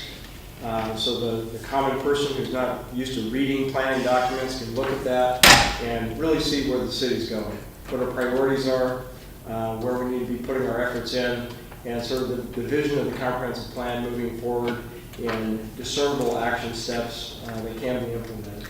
And that's an important component of any comprehensive plan. I'd like to congratulate Ben, especially the planning staff as a whole and the Planning Commission for their efforts over the last year. I think they have taken council's direction and really ran with it in a good way. The comprehensive plan, as you stated, Madam Mayor, is much easier to read now, I think digestible for the public as a whole. Thank you. He's coming in from somebody from the outside. So. Right. All right. Good evening, Council. Welcome to the 2019 Comprehensive Plan. This is just going to be a short introductory presentation. The staff report will be provided at our public hearing on June 4th. I wanted to introduce you to some of our processes first. So just a background, because it's been a while. This body provided and approved 5 different motions for the 2019 Comprehensive Plan Amendment, and those motions directed staff and the Planning Commission to make those changes, and I'll get more into those on June 4th. But on October 10th, the Planning Commission started the kickoff and started its whole process, the developing methodologies and going through the entire document with the fine-tooth comb and trying to meet the expectations of those 5 different motions. You can see the gap there. April 15th was our 60-day notice to the Washington State Department of Commerce of our intent to adopt. So between October 10th and the meeting before April 15th, we were working diligently on, piece by piece, looking at the plan and making it easier to read, making it less confusing, eliminating redundancies. And on April 24th, we had our public hearing for the Planning Commission. And on May 8th, we moved to adopt and recommend to adopt the plan to this body. So just some quick stats. Looking over this entire process, we've had about 175 staff hours dedicated. That includes the Planning Commission hours as well. And then specific to our commission members, they've spent 20 hours of commission meeting time on this process. And I think it's really important to state that they had a lot of homework to do. I helped them as their secretary. I helped them with technical support, but they went home. They did all these changes. They gave them to me, and I think you could probably add for each member 2 to 3 hours of just outside of meeting work that was done. So it surpasses the work that staff has done on this process. And through the process, we were able to reduce this document by 26 pages. So that's not to say that a shorter document is a better document, but I think the important thing is that it's more concise, it's easier to read, and it makes more sense to all of our community members. So if you can remember, we didn't actually bring the 2018 amendment to the Washington State Department of Commerce, and so we've included in our changes the 2018 amendment changes that we provided previously in recommendation, and that included 192 different additions and deletions to the entire document. And in this 2019 process, we've made 1,136 additions and deletions. I'm precise because I logged every single one in the Word documents, and we made 104 different policy changes, and those changes include elimination of redundancy, combination of like policies, moving policies that were too action-oriented into our implementation portion of our plan, and yeah, that's about it there. So they have recommended 4 different amendments to the plan. The first is the inclusion of the American Institute of Architects Sustainable Design Assessment Team study into the comprehensive plan's vision. And that was, so there's 3 from the 2017 and 18 amendment process. In that process, also edits from the table of contents, chapter 1, which is the introductory chapter, and the appendices. And the third was the inclusion of the performance measure metrics for each city department, which is really important to this plan as well. And then the fourth is what we did this year, which was edits to the plan's policies and actions. And it's important to note that we just had the housing action plan brought to this group. It's now on the website, and through this process, we were actually able to work with the Planning Commission and add 6 different actions to our implementation plan through that action plan, and also add a goal to our housing element with policies that direct that implementation based on the 2019 action plan as well. So some of our next steps, on May 16th, you were all provided a link to the clean copy. We made sure, and it was, before it was like a Frankenstein's monster of a document. There were different formats, and so we made sure and brought it into the original format that we had for the update, so it's easier to read, there's continuity. And then today, we actually provided the entire Planning Commission staff report and the appendices on the city's website, and you can go to the website to either the government or the community tabs, click on comprehensive plan, and you'll be given a landing page for all of those documents and actually the housing action plan as well. So our public hearing for the amendment is on June 4th, and then our motion to adopt should be made on the 18th. So that's my short and concise little introduction to our process this year. It was, I think it has really shown the commissioners themselves that they have a lot to offer this community, and it's kind of, they want to keep on with this movement, honestly. So I think it's been a really positive process. Comments? Thank you. At the beginning of this process, because this has been a long process, I remember expressing skepticism that maybe this wasn't the right way to do it. Maybe we should scrap this plan and move, or not this plan, but this process and move on to prepare for the next update. And I'm really glad to see that this has worked, in my mind, very successfully. We had that meeting in September. We had a long discussion that was difficult, and I think we owe a real debt of gratitude to our planning commissioners and our staff members, but especially the planning commissioners that took those requests very seriously that we made and jumped into this, with quite, like you said, a lot of hours put in. And so I was able to read through it. I was extremely pleased with the changes. I think we're going to have a very good document going forward. My question would be, the second motion was about the land use map. Was there any changes specifically to the land use map or discussion about that? So that was the only motion that they decided, they made a motion to recommend to you that we table that process to a later year. It could still be amendments, they felt, but there was just too much in dealing with the land use. They wanted a more public process, honestly, because that is a process that's going to affect every community member, every single piece of property in the community, and there should be like a really heavy hand in trying to reach out to people to get their input, I think. If I can add to that, Ben, the planning commission, in our next session, is going to be laying out the scheduled work sessions we want to do over the next year, and talking about the land use map and some of these other topics to really bring the comprehensive plan into fruition and be a fully usable document, an active and alive document that's helping guide the community. That's part of the next year's work, is to get into the details and spend the time. And again, as Ben said, I think it's great to see the planning commission. I've watched planning commissions in other jurisdictions I've worked in sort of worn down by this process. These guys are actually energized, and that's nice to see. Well, we're very lucky. So I think when they're working on the land use planning map, that'll be one of the topics that will come up in future work sessions.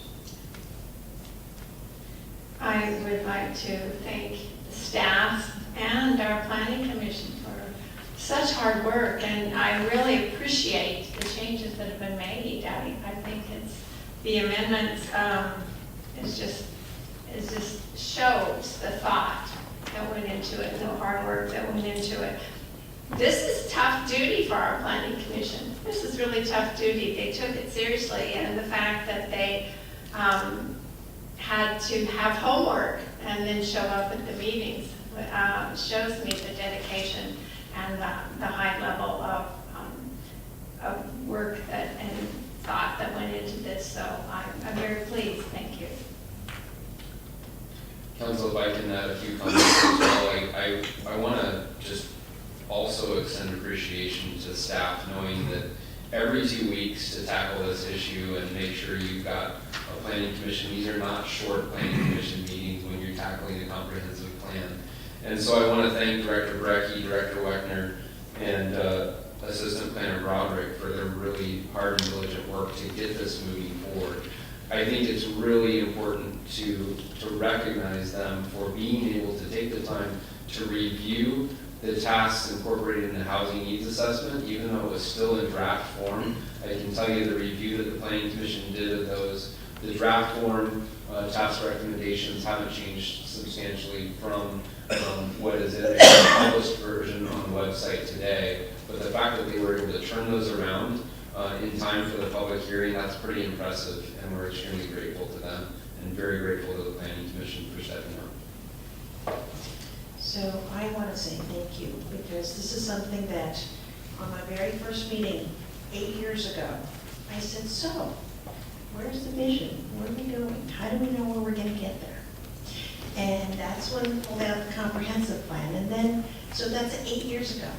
And so through many multiple updates, I feel like this, the fact that the transportation goals and policies is just 2 pages is amazing, from what we have. So I am extremely grateful that it's concise, well-written, and it should be a document. I am so grateful that they are really now energized to now really see it and say, now that we've cleaned it up, is this what we want?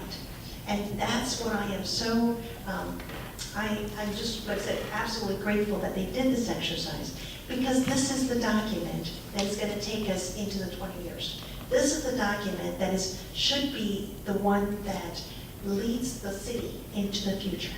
And so seeing it at this level really makes me happy, because it just feels like it wasn't going to go there.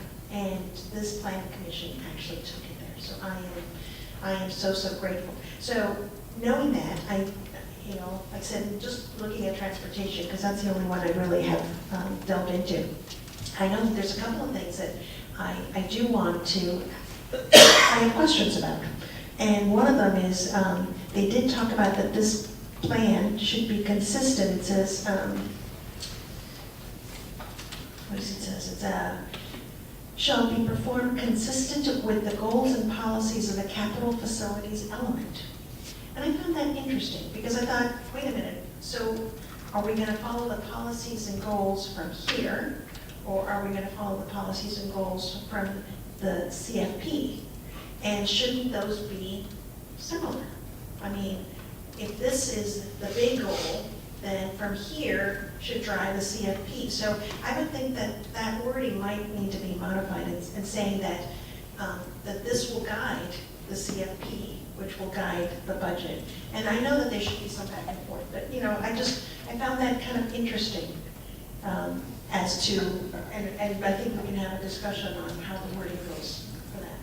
Yeah, I suspect it's not intended to reference the capital facilities plan, but rather the capital facilities element that's within the comprehensive plan. Oh. And that's the goal for consistency, but Mr. Broderick can correct me if I'm wrong.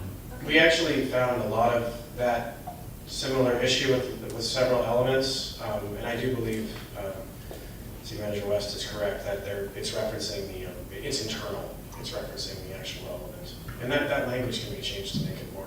Right, so it just has to be consistent with itself. I mean, that's kind of.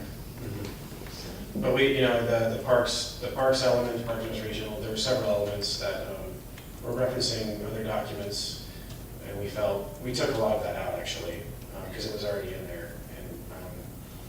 And the commission actually they held themselves back a lot. They kept on telling themselves, well, we can't destroy the intent of this document. They were really ready to they were looking very, very closely at every policy. Almost every policy was touched in this process, whether it was the wording or, like the syntax or whatever it was. So they were looking at them very closely, and that's how we found a lot of that redundancy. That's why the transportation element is so short, because a lot of it is covered by only several policies and a couple of goals. Yeah. And a lot of it was action oriented, and we were able to move that into the implementation portion of the plan. So I would hope that council and staff can allow the planning commission, instead of holding themselves back, to now go forth and do a complete amendment and change so that it really reflects what we need for the the next century. So anyway, I know it's a lot of work, but the fact that they're energized to do the work, I think is a benefit to us, so. And when is the next update that's required? Oh, it's 7 years. It's in 2024 is the end date, so we want to start in 2021 or 22, knowing how long this process takes. And I would suggest, why wait? That's just me. Since I won't be here to make that decision, I would say it's what's going to guide you into the future. Right? So with that, is there any other questions, comments? Because, like I said, the only other thing I noticed is where the vision for the AIA talked about decoupling First and Front Street, and also that wasn't in the transportation one. So I know that there's little things like that. I'm sure that will continue to rise throughout the next couple of days. So comments like this, do we want them sent to who, how, where? I think if you look at decoupling, we probably felt that was too specific and too action oriented, and so it might be in the implementation portion of the plan. Okay. So it's more strategic, not as a umbrella, as a policy. Okay. So council, I think that's accurate, that's where you'll find that item. What I think is important, and really the purpose of making sure we took the time to provide a presentation this evening, is to get the plan on the entire council's radar so that you take the time to look at the document in detail, recognizing that the past couple of years we've been up against a deadline at the end of June, and that's been difficult. So we've gotten the document out early, we've got it on the website. We want to encourage council to start looking at it today. If you do see comments or have changes to it that are concerning to you, we'd love to hear about those well ahead of the June 4th public hearing, in case there are typos or mistakes or things like that we can fix or adjust. But I would suggest an email to Dave Weckner, CCing me, and we'll make sure that we take a look at any comments received by council. And I also will add on to that and say, I think it's important to look at the track changes document because it's extremely thorough. And you'll be able to see that it's really easy to read there. When they were dealing with the track changes document, it's really comprehensive how much changes there. No, I can tell. I mean, like I said, these sections it's clean, it reads well, so I'm forever grateful for that. Okay, well, thank you. And I just checked, the first in front is an implementation on page 11.5. It's there. All right, so I just, yeah. That's, Madam Mayor, I request a 5-minute break. sure. Let's take a 5-minute break. 5 o'clock. Okay, and we'll come back to the think tank. So we are going to continue the think tank discussion on parking, and I'm going to turn this over to Linda. Well, we talked a lot about parking before, and we were talking about parking for a few hours, but instead, I guess maybe the question would be, where do we go with it? And my thought would be that we as council should make a recommendation that an assessment of our parking policies, minimum parking requirements, parking policies downtown, which in some ways is separate from kind of residential areas, various nuanced issues like minimum parking requirements for accessory dwelling units, that should be a consideration going into the strategic plan that we cultivate, I presume this coming fall and winter. So that would be where I'd like to go, and anything bigger of the parking conversation in the strategic plan, where it can get assessed and worked on, that sort of thing. Okay. Any comments and thoughts about that? And just to clarify, I don't mean amending the current strategic plan. I mean, when we devise our next strategic plan, let's make a placeholder now that this is something that we want to make sure, or we want to make sure it's in the conversation for our strategic plan cultivation. I like that plan. I do think that the one piece of low-hanging fruit is the parking minimums. So that's something, that maybe we could attack before then, but I do like that framework. Can you clarify that? The parking minimums, you're talking Per the development. minimum spaces per, Yeah, so when you build a house, Business. do we Okay. require you to put in parking, or do you let the freedom? So, do we have the bandwidth to do the parking discussion with staff if we just took the minimums, or should it all go to strategic planning for the next year?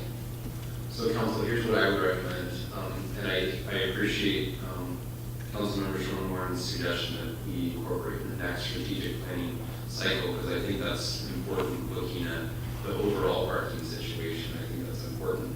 But I do think that staff could certainly bring forward some fairly simple tweaks that coincide with the housing needs assessment relative to some critical parking minimums that currently are hindrances to some of the housing needs that we currently have.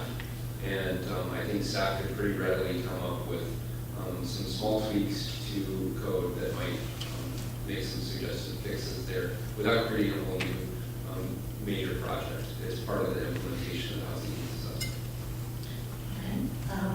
Do you know, would that be within the next 3 months or 5 months?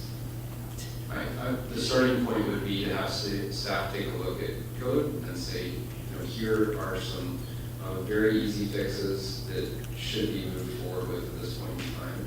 And once we see what those are, we might determine it's a pretty simple fix.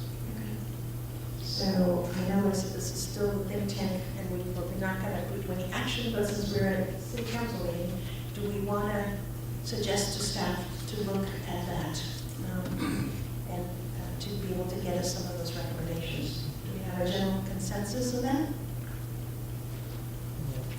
We need consensus for making a motion and approving it, and I'd be willing to do that now, but I also understand that other council members prefer not to have items show up unannounced in the agenda. So if anyone has an objection to the motion, we can just put it on the agenda for our next meeting. I don't think we lose any time there.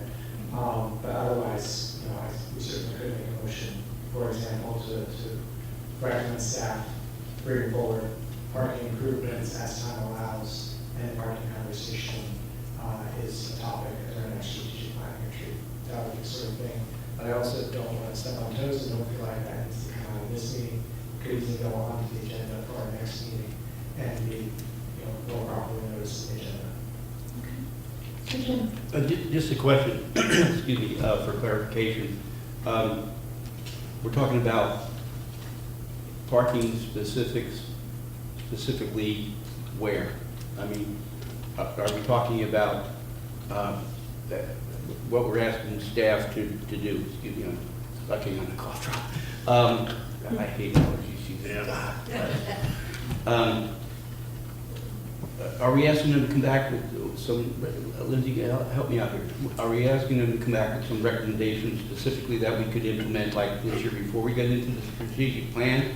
Or are we looking at something more long range like under new construction, limiting the number of parking spaces required? Or I guess I'm just not clear what we're asking them to provide us. So if you wouldn't mind just reviewing that for me, I really would appreciate it.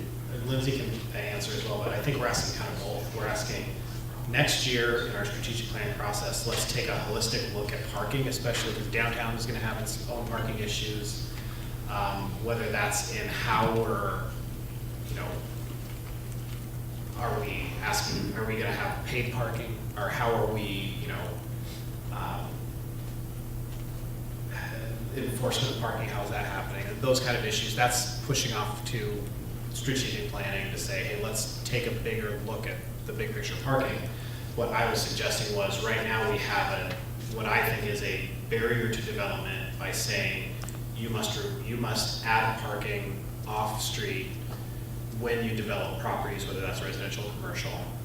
And by doing so, many residential properties then get bumped above what the limit for stormwater remediation might be, and then that increases the cost for development because of stormwater.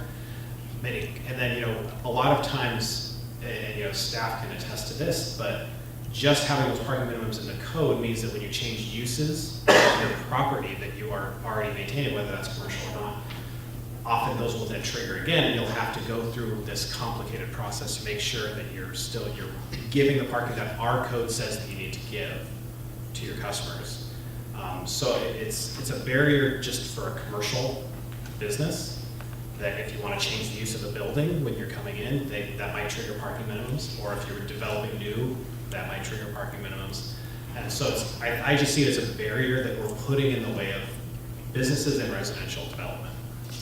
And so that's the one that's the short term. We can probably fix this sooner than some long strategic plan might, do. Council, if I may just add to that, I think it would be best to give staff some flexibility to come up with what those recommendations are, rather than fine-tune it too much. What I would say is you're likely to find them as ideas that really benefit the housing situation. The housing situation we talked about yesterday. As an example, and I'm not saying that this is an example we're recommending today, but an example is yesterday we heard that we need hundreds of new accessory residential units in order to meet housing need.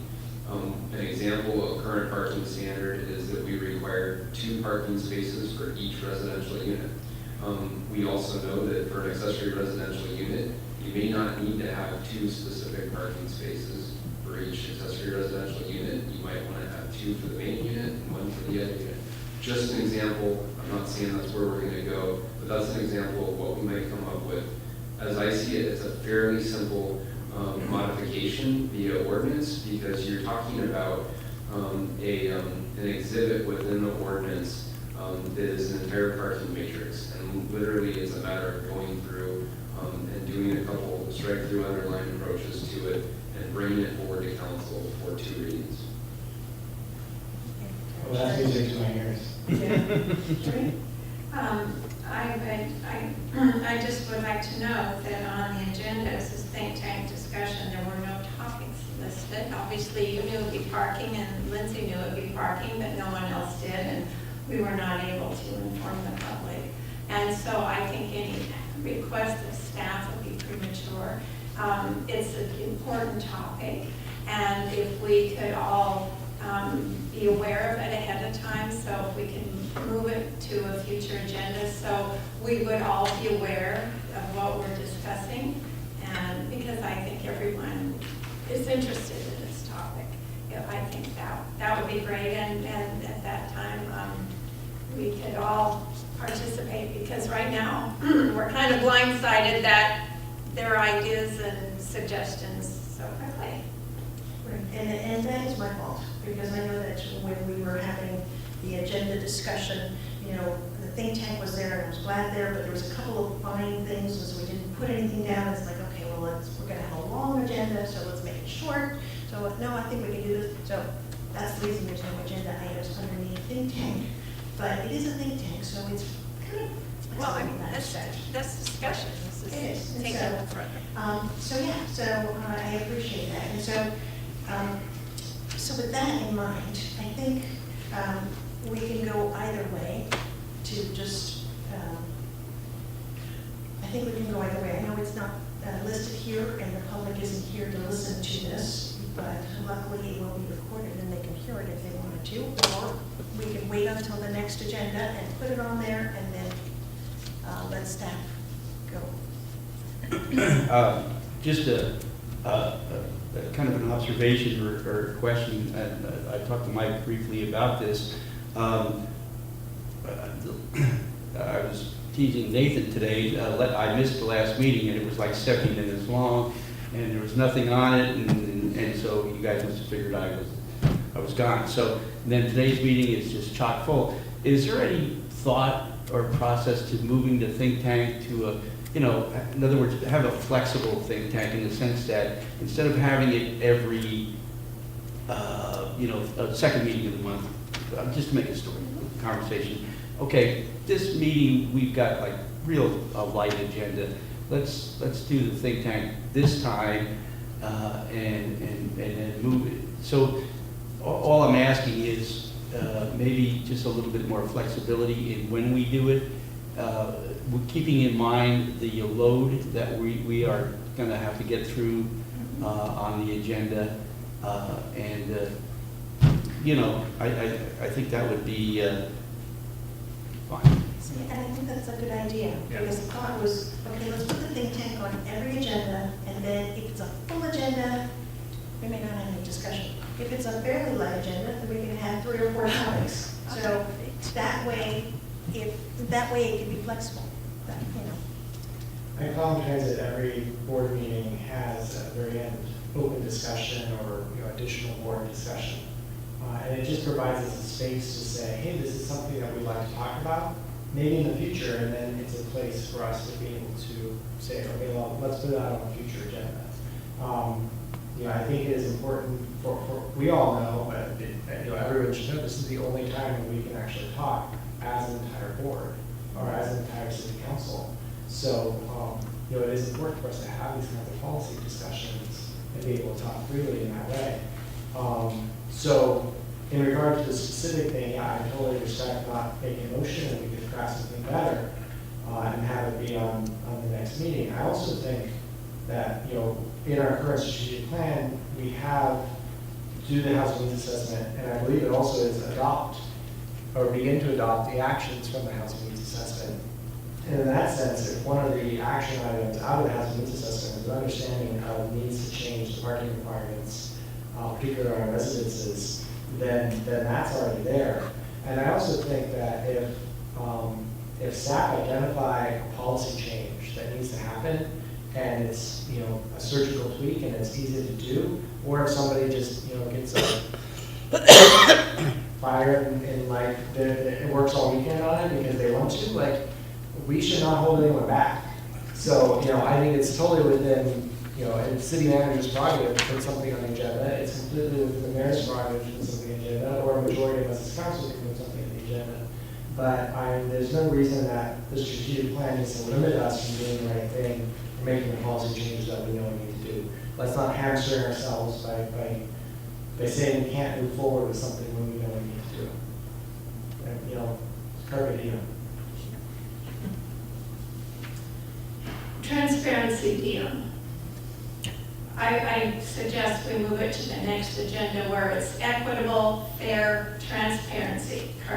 transparency, DM. Yeah, I'm not disagreeing with you, and actually, at the beginning of this meeting, I said that I'm happy to not make a Yes. motion. Thank you. All right, so we will move into the next agenda, just, and then that way we'll have that discussion then. Okay, so that'll be an item for the next agenda. The item can just be those tweaks. What I'm saying is that there's no need for us to make a motion to authorize staff to bring forward a proposed ordinance to change parking minimums when that's the obvious thing that we should do in the best interest of the city. I would agree with that, but the question will be when staff can do it, and so this way, we have it documented that we gave them the okay. Just, I agree that we don't have to give. Too much, we don't need to document No. that, we need somebody to okay to do something they already do. Yes, okay. Have you ever heard the expression 10 pounds of crap in a 5-pound bag? That's what I'm trying to avoid. That's the only reason I made that comment, so. To get back on topic, I really like the idea of having more flexibility around think tanks, because we do sometimes have really packed agendas. And so maybe every agenda we have think tank and a couple of items. And if we don't get to it, and we have a packed agenda, we need to be okay saying no think tank tonight, and I'm fine with that. But we also do need to have open policy discussion time, because if we don't do it, it never happens. Right. So So we'll put that on the agenda, next agenda, to discuss that and make the changes to our weekly agenda. Oh, good, more agenda items. Thanks. maybe we should make an agenda subcommittee, just saying. All right, guys. So, Council, if we are truly changing agenda format this evening, I would appreciate a motion from council on it. I don't think we're doing that. No, we're going to do that at the next one. Okay. Well, I certainly heard that relative to the parking issue. I wasn't sure where we ended up with the think tank discussion. It's just that it shows up on every other meeting, and we can't tell how loaded the meeting's going to be, so we wanted to show up at every meeting so that we can adjust the load. And so my preference would be to hear that be a motion so that we have a record of how we got there. Okay? So, Well, if we're gonna talk about that, then what's to stop the mayor or anybody else from saying, okay, we have enough time twice a month, we're gonna have a think tank every meeting? well, we don't. I mean, This is our job.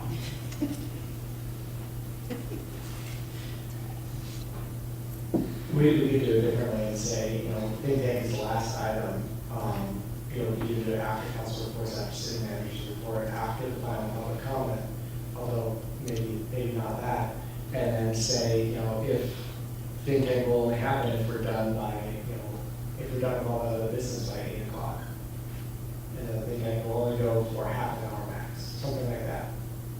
That allows us to have a think tank when we have shorter meetings. But I do think it's important for us to say, hey, this is an item that I think is important. Otherwise, if we don't have that space, we do it through our really cumbersome late item process, which requires a majority vote just to get all that on the agenda. That doesn't make sense to me. Or you have to go to the mayor or the city manager and say, hey, this is an agenda item. I think it's important for us to just be able to talk. It is important for us to be able to talk, and this, you are correct, is our job. Our job is also to balance what those folks over there can do. Yeah. I mean, we can pile on wheelbarrow after wheelbarrow up there, and then they're gonna have 10 million things that they're gonna do poorly instead of several things that they can do very well. no, it's not to pile on more, because like I said, this parking thing is to be added to the next strategic plan, which will decide what wheelbarrow we're gonna be able to carry next year. So no, the idea is not to pile on more, it's just to make sure, sometimes a discussion may be a little more. We may say, gosh, I think we need trampoline everywhere. Well, after discussion, we say, well, that's already done yet. Okay, well, we toss that. But we had a conversation, and it is something that's important to have, whether it leads to policy changes or not. The statement wasn't focused just on parking, it was in general. Can I give my view of kind of what I think the value of this is that when we have these policy discussions, that actually makes staff's job easier because they know where we are, they know where, if we don't ever have policy discussions, we're asking staff to kind of stand up and say, okay, you know, you're up there alone saying this is what the policy of the Port City Port should be. When we have those policy discussions, they get to stand behind us and say, okay, we are doing what we have been directed to do. So we are the ones that the public elected. We're the ones that have accountability to the public. So we're the ones that should be out front saying, this is what we think. When we don't give our opinions, we are not going to get full acts, you know, because that's not staff's job. Staff's job is to, you know, follow the comprehensive plan and the strategic plan and the policies that have been passed. Their job is not to say, okay, let's rethink everything. That would not be proper. Sometimes things don't need to be completely rethought, but sometimes they do. And so we should be the ones standing up and saying, let's have this policy discussion. A lot of times when we do, we get really, you know, I think we get better recommendations from staff when those do happen in, you know, on agendas. I think we get, you know, better outcomes in policy when we have the discussions. And I have many things that we could be talking about during think tanks.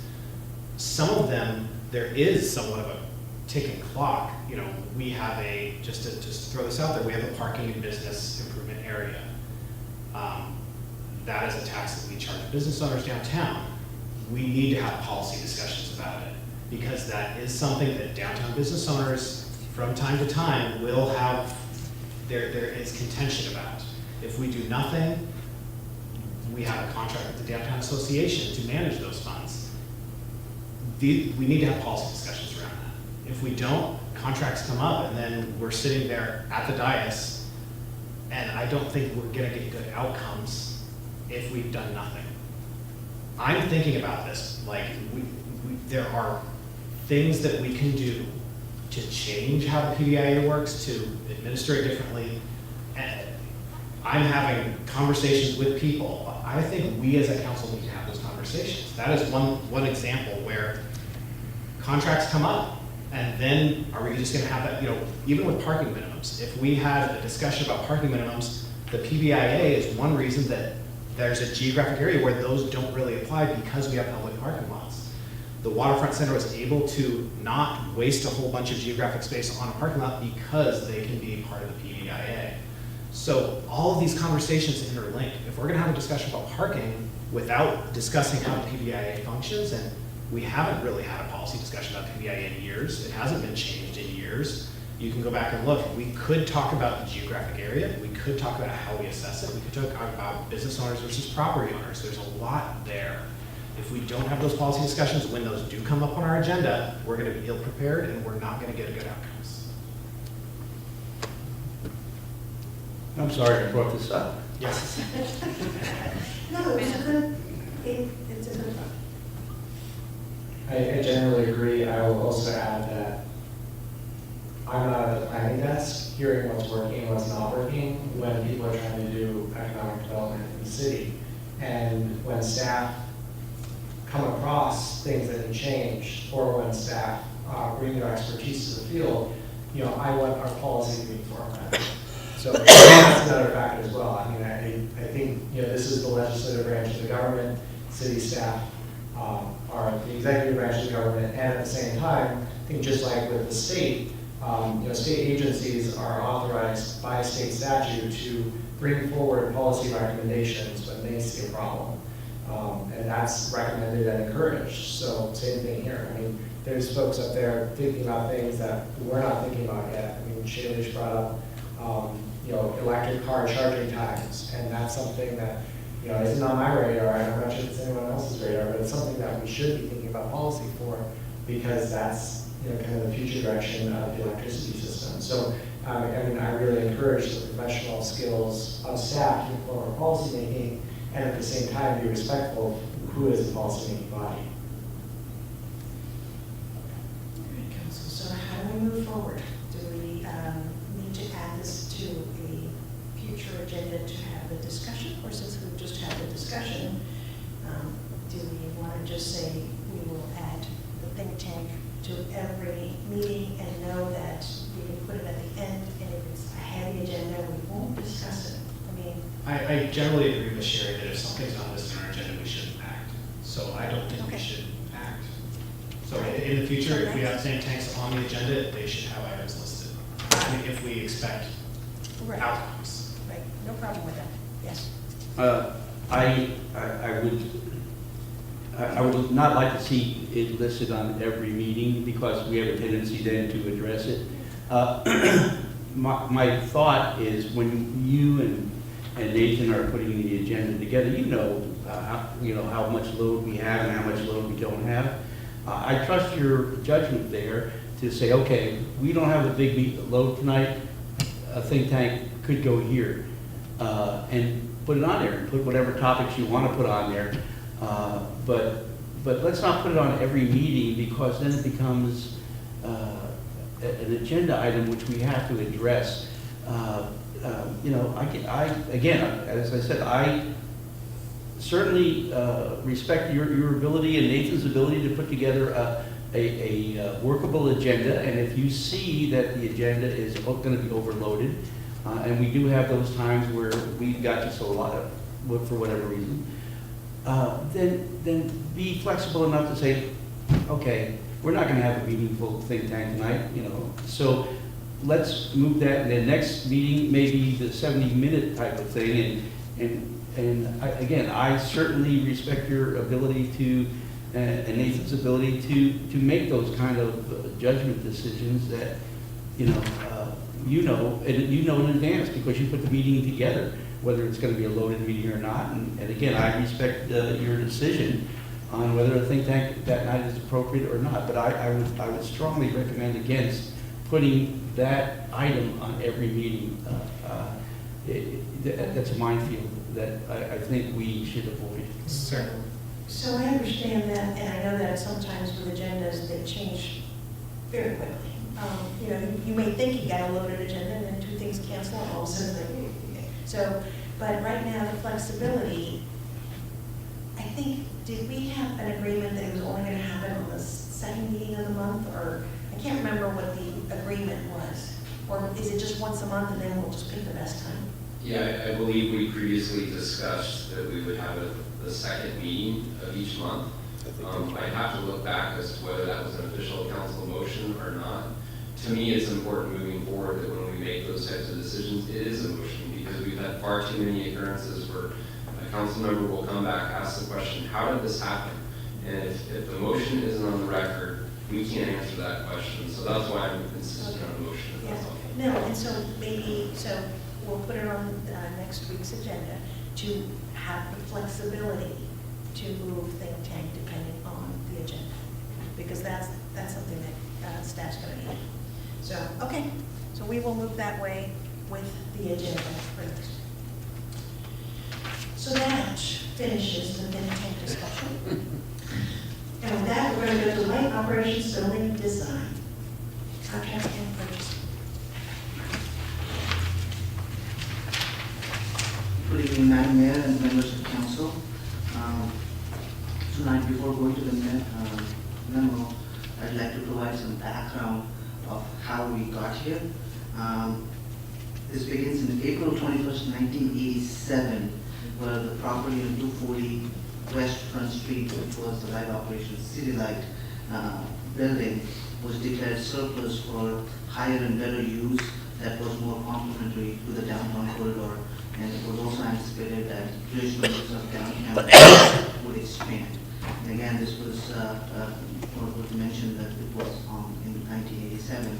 Manager Fletcher stated, and this is a quoting from the minutes, at that time the decision of the new city hall was made and the decision to consolidate the administrative portions of the city light into new city hall building. It was also agreed that the facilities would be necessary for city light crews, and they would be located adjacent to other city field crews located at 17th and B, adjacent to the current corporation yard. This motion to surplus was passed. In July 2006, finally, we received interest from Cherry Hill Associates to purchase the city property at 240 West Front Street. At that time, the cons of this decision was the funding was not available in reserves to construct a new facility. Also, a temporary facility would have been required at that time. About a year later, in September 2007, City Council approved of sale and also approved a rental facility with Port of Port Angeles at Airport Industrial Park as an interim facility allowing time to study, plan, design, bid, and construct a new building. It was a 6-month lease with three successive 5-year extension option. 9 years later, in August 2016, we extended an offer to purchase land adjacent to the courtyard for $350,000 with an intent to build permanent write-offs building on site and consolidate all public works functions. In November 2017, the Port of Port Angeles notified the city to vacate the leased site at the Airport Industrial Park. The original notification was vacated by March 31st, 2018, but it was extended to May 31st, 2018. Yet in March 2018, the City Council agreed to lease the Atlas Trucking Company where we currently are located with a 2-year occupancy options for 2 additional years with a rental rate at about $90,000 per year. Now as we can see that locating electric utility operations next to the city's corporation yard was a recurring theme throughout the timeline of this transition period.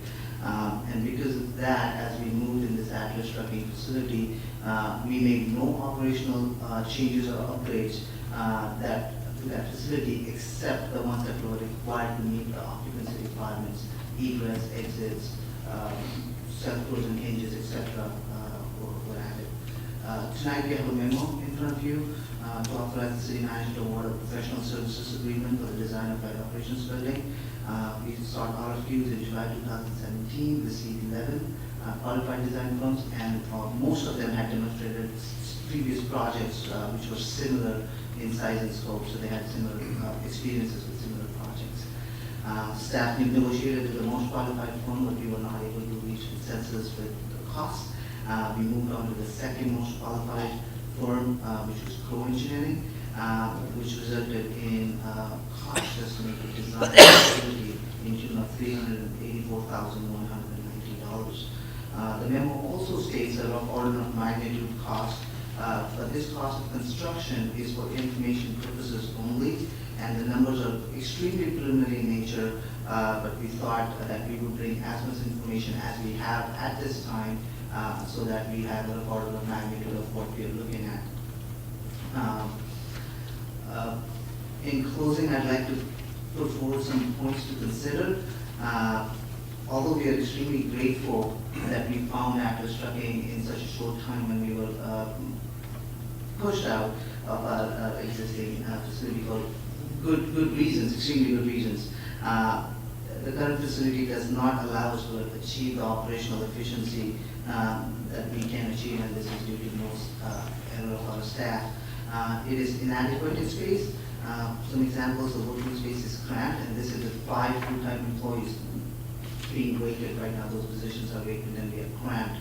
The SCADA control room has 2 FD office spaces, and as you may understand that traffic to SCADA room is not ideal, and it does not meet the CIP, which is the critical infrastructure protection standards and directives.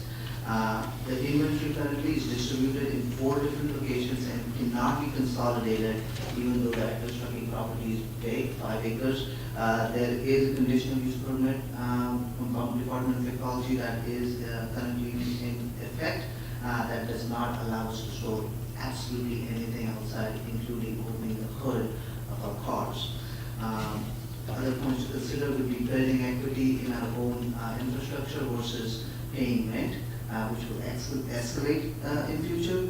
Also, there is no guarantee that the current space will continue to serve our future needs or even will be available to rent in future. Finally, if this proposed facility is built and allowed to be designed, the city crew from all different utilities will be able to share equipment and facilities, which would create a better response during outages and day-to-day services. With that, I'll be open to any questions that you may have this evening. Thank you. Thank you for the report. Okay, so then, council, is there any questions on this? So I just want to make a comment that I knew that when we went to the Atlas, that was just supposed to be temporary. It was not a good I mean, we were grateful to find it at the short time, but it was not what we wanted. And so this is something that needs to happen. I know that it's expensive, but it is something that once it's built, it'll be ours, it'll function the best for the city. So yeah, I will make some comments. I concur. This Light Ops was downtown, and that was vacated for North Olympic Peninsula Healthcare Network, which we had such a tremendous shortage of physicians in the community at the time. It was just hard. People couldn't find a doctor, so or if they couldn't find a doctor that took Medicare or Medicaid, so we needed that facility. But once again, we were dislocated from the Light Ops and have been floating around. And frankly, the fact that there's basically 5 locations for Light Ops for storing supplies, and that's inefficient and it's not economical. We're not, so I just think this would be so much better to have, but we own the property. That's the good thing. It's 2 acres. We own the property. It's right next to a facility. It just makes sense in the long run, and that's what we have to do, have a vision for the long run. Thank you, Shalice, for explaining the background. So, to be clear, in the funding, it says that, this is going to require $6 million for construction and construction management. What's our strategy for that funding? So since the facility was sold, it was sold for $775,000 and identified that we don't have enough funding. Since then, we have been building reserves since last several years, as we do not have these the vacant positions that we have. The operational reserves have been building, and we have moved some operational reserve funding into this. We have also identified through our asset management program that we have implemented in the last 4 years, there will be certain capital projects that we can that are no longer required, because we can evidentially prove that those are in no longer use, and that money will also be moved towards. So the idea is to have minimal to no impact to the rates. We are cognizant about dollar figure this big can mean rate impact, and people would misunderstand that this all would be a single bump in the rate, but that's not the case. And the Director Carlos Arias, you can back me up or provide some. So to summarize, we've taken into account that we're not, this is not going to be a large rate impact. We've saved reserves. We've reprioritized certain projects, and we have not recommended adding new debt to that utility. That's correct. So that sounds great. Yes. So So we actually do have the transfer budget in 2019 for $2.8 million, and we had roughly $2 million that we transferred last year for that, just to gear up for the project. So we've already taken that into account. So I would move to approve and authorize the city manager to sign a professional services agreement with Crow Engineering in the not to exceed amount of $384,480 and make minor modifications as necessary. Second. All right. On the table in a second. Is there any further discussion? I just want to mention, tonight, we're only authorizing this professional service agreement for the planning. And so it's a 44-week project. It will be brought back to council at different times as it proceeds. Is that right? That is correct. Okay, so tonight we're just approving the planning. The first step. The design. The design. Design. I was looking for that word. Thank you, Nathan. All right, any further discussion? All those in favor of the motion, please say aye. Aye. Any opposed? It passes unanimously. Thank you. Thank you, Shalish. All right, so we've got council reports. Sherry, why don't you start? 9 days till the lefties get first game, so that's going to be exciting. And then y'all come, that's great. This morning, I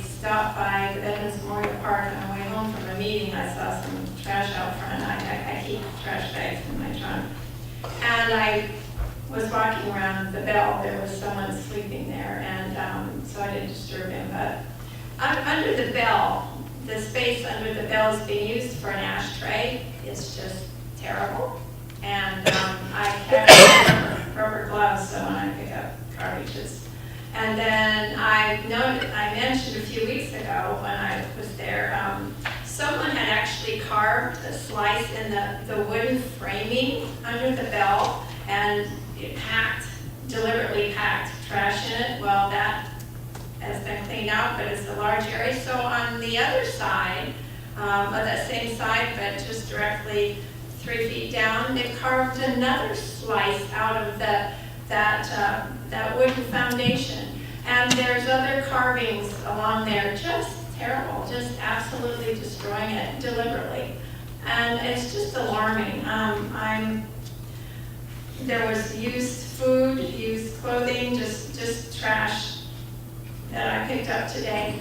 And it's just heartening to see something so valuable to the community to be deliberately destroyed like that. So I'm grateful that Corey that there's a plan in place where we can protect our valuable property, because nothing should be deliberately destroyed. So thank you. That's my report.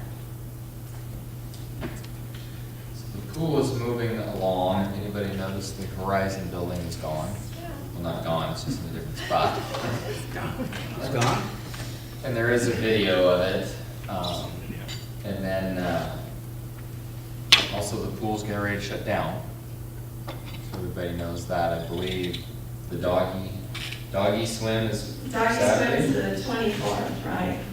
So, well, I mean, what better time to have that event, since obviously Totally. we're not gonna do it again. Just totally dogs, no mixing with people. Yeah, no. And they are gonna drain the pool part way down, that's not, yeah. So, that'll be better. So Spark Squad will be moving to other areas, and hopefully that goes well for them, and hopefully the pool project goes well for them also. So that's really, that's about it. Thank you. Well, first I should apologize to Councilmember Meredith, who very appropriately let me know that he was not going to be able to make the solid waste advisory committee meeting. I said yes, I was able to make it, and then that day got away from me, and I did not get there. So I don't have anything to tell you about it. I do plan to attend the Port of Great Angels' public information open house on the airport master plan, which is this Thursday from 4 to 6, and it's at the airport terminal. And I just want to check with the other council members to make sure that we don't have a majority of us going. Who else is planning to go? Okay, that sounds fine. I also want to say thanks to all the staff who worked on the cost of service assessments and the capital facilities plan this year, and particularly making it more transparent and easier for us to understand, getting stuff out ahead of time, and really making it possible, I feel like, to begin to understand the cost of cities and construction utilities. So that gives us the opportunity to assess long-term financial stability for the city, and that is so vital. So thank you all for doing that.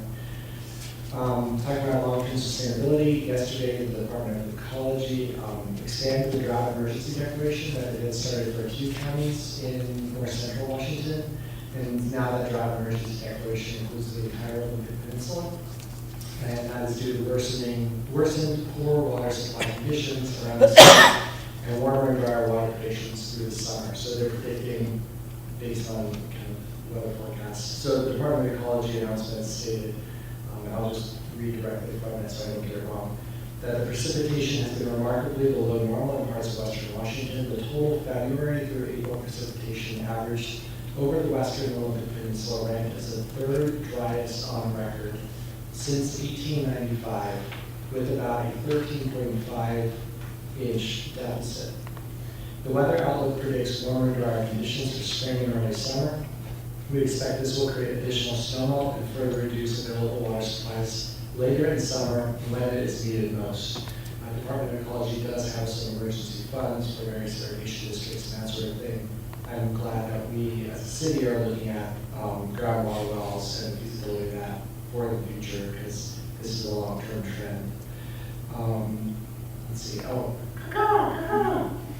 I asked her to put this up, because I wanted to address 2 issues of public vandalism that are illustrated here. And I guess there should have been content warning for that one, I'm sorry about that. But the one on the left is December 2007, and there's a couple of people from the police surveillance videos at City Pier who vandalized the Enos Village mural. They wrote, it's not pictured there in that photo from the Peninsula News, but they wrote "White Power" over parts of the mural that had palm canoes in them. And as you can see there, they blacked out people's faces in the mural. And those faces aren't just like historical photos, those are people alive who had their portraits taken and were featured in that mural. So that happened, and you know, it was in the paper. We as a community knew about it, we talked about it. And people called the artists and said, how do we take care of this? They got instructions on how to remove the spray paint, and people in the community volunteered went down and removed it. I don't remember at the time any conversation about needing to fence the murals off in City Pier. And I don't remember anyone saying, well, let's put a plexiglass barrier around the mural to prevent this from happening again, or that sort of thing. So now we're talking about the Liberty Bell. And that's a photo I took of the Liberty Bell. Thanks a lot, DJ. Thanks a lot, Ashley. Who are featured there, or presumably. They showed their love for each other in the Liberty Bell. And we're talking about fencing off this part of the park. So why are we talking about that when we didn't talk about it before? And I think there's a lot of very sincere and genuine concern over the city's property and over the Liberty Bell and what it stands for. But what I want to speak to is a few comments that I've heard or received from people who are advocating for that fence. And I don't think I hope that these comments are not representative of the people advocating for the fence. But these are the sort of comments that are being interspersed into that discussion. And I think they need to be kind of called out and something that we as a community need to say, you know, that's not what we do. So one of the comments came from us, to us, in a letter form. And it said, Port Angeles City Council, dear council members, shame on you. One of our city councils spent $10,000 for those stupid, extremely ugly hunks of junk on Laurel Street. Another council spent almost $1 million on fencing for the 8th Street bridges because people, parentheses, most if not all, had done nothing beneficial for the country or the community, and parentheses, we're jumping from them. Now our current council members voted down a proposal to spend $17,000 for a fence to prevent these same kinds of people from desecrating the memorial to the area veterans that died, preserving their rights and freedoms that we all cherish. It goes on a little bit more. That's the part I want to address. This question of most, if not all, have done nothing beneficial for the country or the community. And it almost implies that we should not have put the suicide barriers on the 8th Street bridges because the people who committed suicide on those bridges, the people who completed suicide on those bridges have done nothing beneficial for the community. I'm not sure why this person feels that they can make that opinion, why that they can decide whose life matters and whose life doesn't. And I'm a little surprised that they're saying that people's lives don't matter, but saying that a symbol does, and a piece of property does, over human lives. The other comment was made by somebody at the public hearing before the Parks and Rec Department, and that speaker commented that we should do what Singapore has recently done and institute the death penalty for drug traffickers. I'm not sure exactly how that connects to vandalism on the Liberty Bells as Councilmember Cage described it, except that there's, I think, an obvious assumption that people at the Liberty Bell are drug traffickers or involved in drugs in some way, and that the death penalty would be an appropriate remedy for that.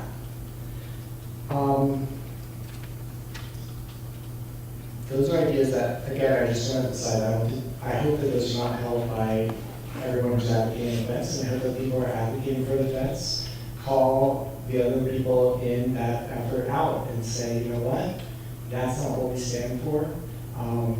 You know, I'm not in that group of people who are, you know, there at Veterans Park in that way, but I really think that it's important to say those ideas aren't acceptable here. We're not going to say whose life has meaning and whose life doesn't have meaning.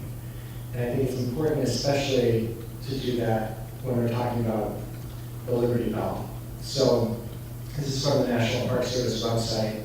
Just if you know, who manages Liberty Bell? You know, the original Liberty Bell is in Pennsylvania, and it's in a national park facility, and it is surrounded by glass, not open to the public. It's the original Liberty Bell as well. And this is just the meaning. So the State House bell became a herald of liberty in the 19th century. Quote, proclaim liberty throughout all the land and to all the inhabitants thereof, end quote. The bell's inscription provided a rallying cry for abolitionists wishing to end slavery. The Anti-Slave Record, an abolitionist publication, first referred to the bell as the Liberty Bell in 1835, but that name was not widely adopted until years later. Millions of Americans became familiar with the bell in popular culture through George Lipper's 1847 fictional story, Ring, Grandmother, Ring, when the bell came to symbolize pride in the nation. Beginning in the late 1800s, the Liberty Bell traveled across the country for display at expositions and fairs, stopping in towns small and large along the way. For a nation recovering from wounds of the Civil War, the bell served to remind Americans of the time when they fought together for independence. Movements for women's suffrage to civil rights embraced the Liberty Bell for both protest and celebration. Pennsylvania suffragettes commissioned a replica of the Liberty Bell. The Justice Bell traveled across Pennsylvania in 1915 to encourage support for women's voting rights legislation. It then sat shamed in silence until the passage of the 19th Amendment in 1920. Now a worldwide symbol, the bell's message of liberty remains just as relevant and powerful today. Proclaim liberty throughout all the land unto all the inhabitants thereof.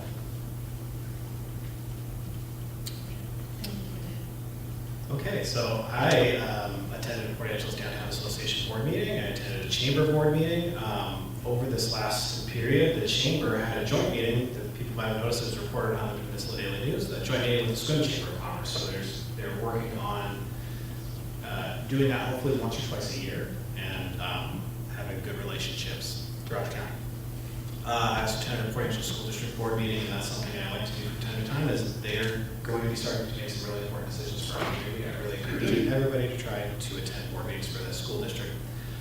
We have a great new superintendent who's doing amazing things there, and he needs support. So through the chamber, we had Emerging Opportunities Committee that is trying to look at big picture items, and what we're having a meeting tomorrow privately to discuss the city's capital facilities plan. So the Chamber of Commerce is hoping to get involved in that process, which I think is a really great thing, to get input from business leaders to say, you know, what does need to be prioritized in that capital facilities plan. So I'm excited to work with the Chamber on that. They're also looking into working with the school district on future bond or levy issues to give a business perspective on what our community requires, you know, and so those are really exciting things to work with that committee. And telling a personal story, changing the subject a little. This past Saturday, just a few days ago, towards the late afternoon or early evening, I was walking north on Lincoln Street in between 2nd and 1st Street, and I saw 9 bicycles, cyclists. They had expensive looking bikes, they had travel bags, they had colorful, uniforms, jerseys. They were cycling towards the waterfront as a group. Really well, I thought. They were cycling in a very safe manner. They had, like I said, bright colors. They were using signals and at that point on 2nd Street, as you're approaching First, the lane divides into 2 sections. One is a right turn only and one goes straight towards front. They signaled clearly and took the lane to move into that correct lane to go straight. And a red truck slowed behind them. They didn't honk, but they rolled down their window, and I'm not going to exactly quote them, but they shouted, "Get off the bleeping road, you're not a bleeping car." So that upset me. I politely expressed my displeasure to those drivers, but there is still a lot of ongoing education that we need to do to make people understand that roads are not for cars. Roads are for everyone. Roads are a tool that we use to travel, and we can travel in a lot of different ways. I appreciate it.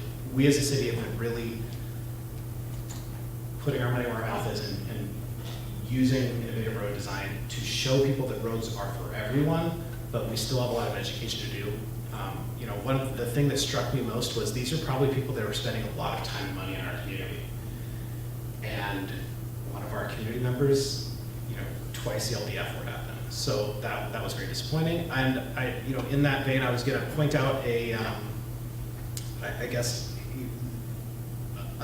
article that I came upon in medium.com by Mike Eliason, and it's called Abundant Middle Housing. And he talked about it from the housing aspect, but I'll just read a couple quotes. He wrote about the experience of moving his family to Germany from Seattle for a career opportunity. And he said, there are a couple of reasons we moved, but 2 of the big ones are housing costs and the lack of safe streets. We are a bike and transit family, and my wife has been hit twice, assaulted, screamed at, and berated while cycling. And then he transitions to talk about, he talks about the bike friendliness, but his big takeaway was about housing. And he said, quote, "There was no single family zoning here." And actually, there's no single family zoning in all of Germany. He mentioned a couple of other countries like Japan, where they don't have exclusionary zoning in the entire country. And, the United States is, of course, plagued by exclusionary zoning. He said, quote, "You can't walk a block without running into missing middle homes. In fact, it isn't actually missing here. It's absurdly abundant." And so, it's a great article if anyone wants to read it on medium.com, Abundant Middle Housing. And if we really want to solve housing and homelessness issues, I think zoning reform needs to be on the table. Exclusionary zoning prevents creative housing solutions from even being proposed in large swaths of our city, where we have said the only kind of house you can build is a single family house. And I know that we have moved down the road on that, but I think that there's a lot more to discuss there. So that's my report.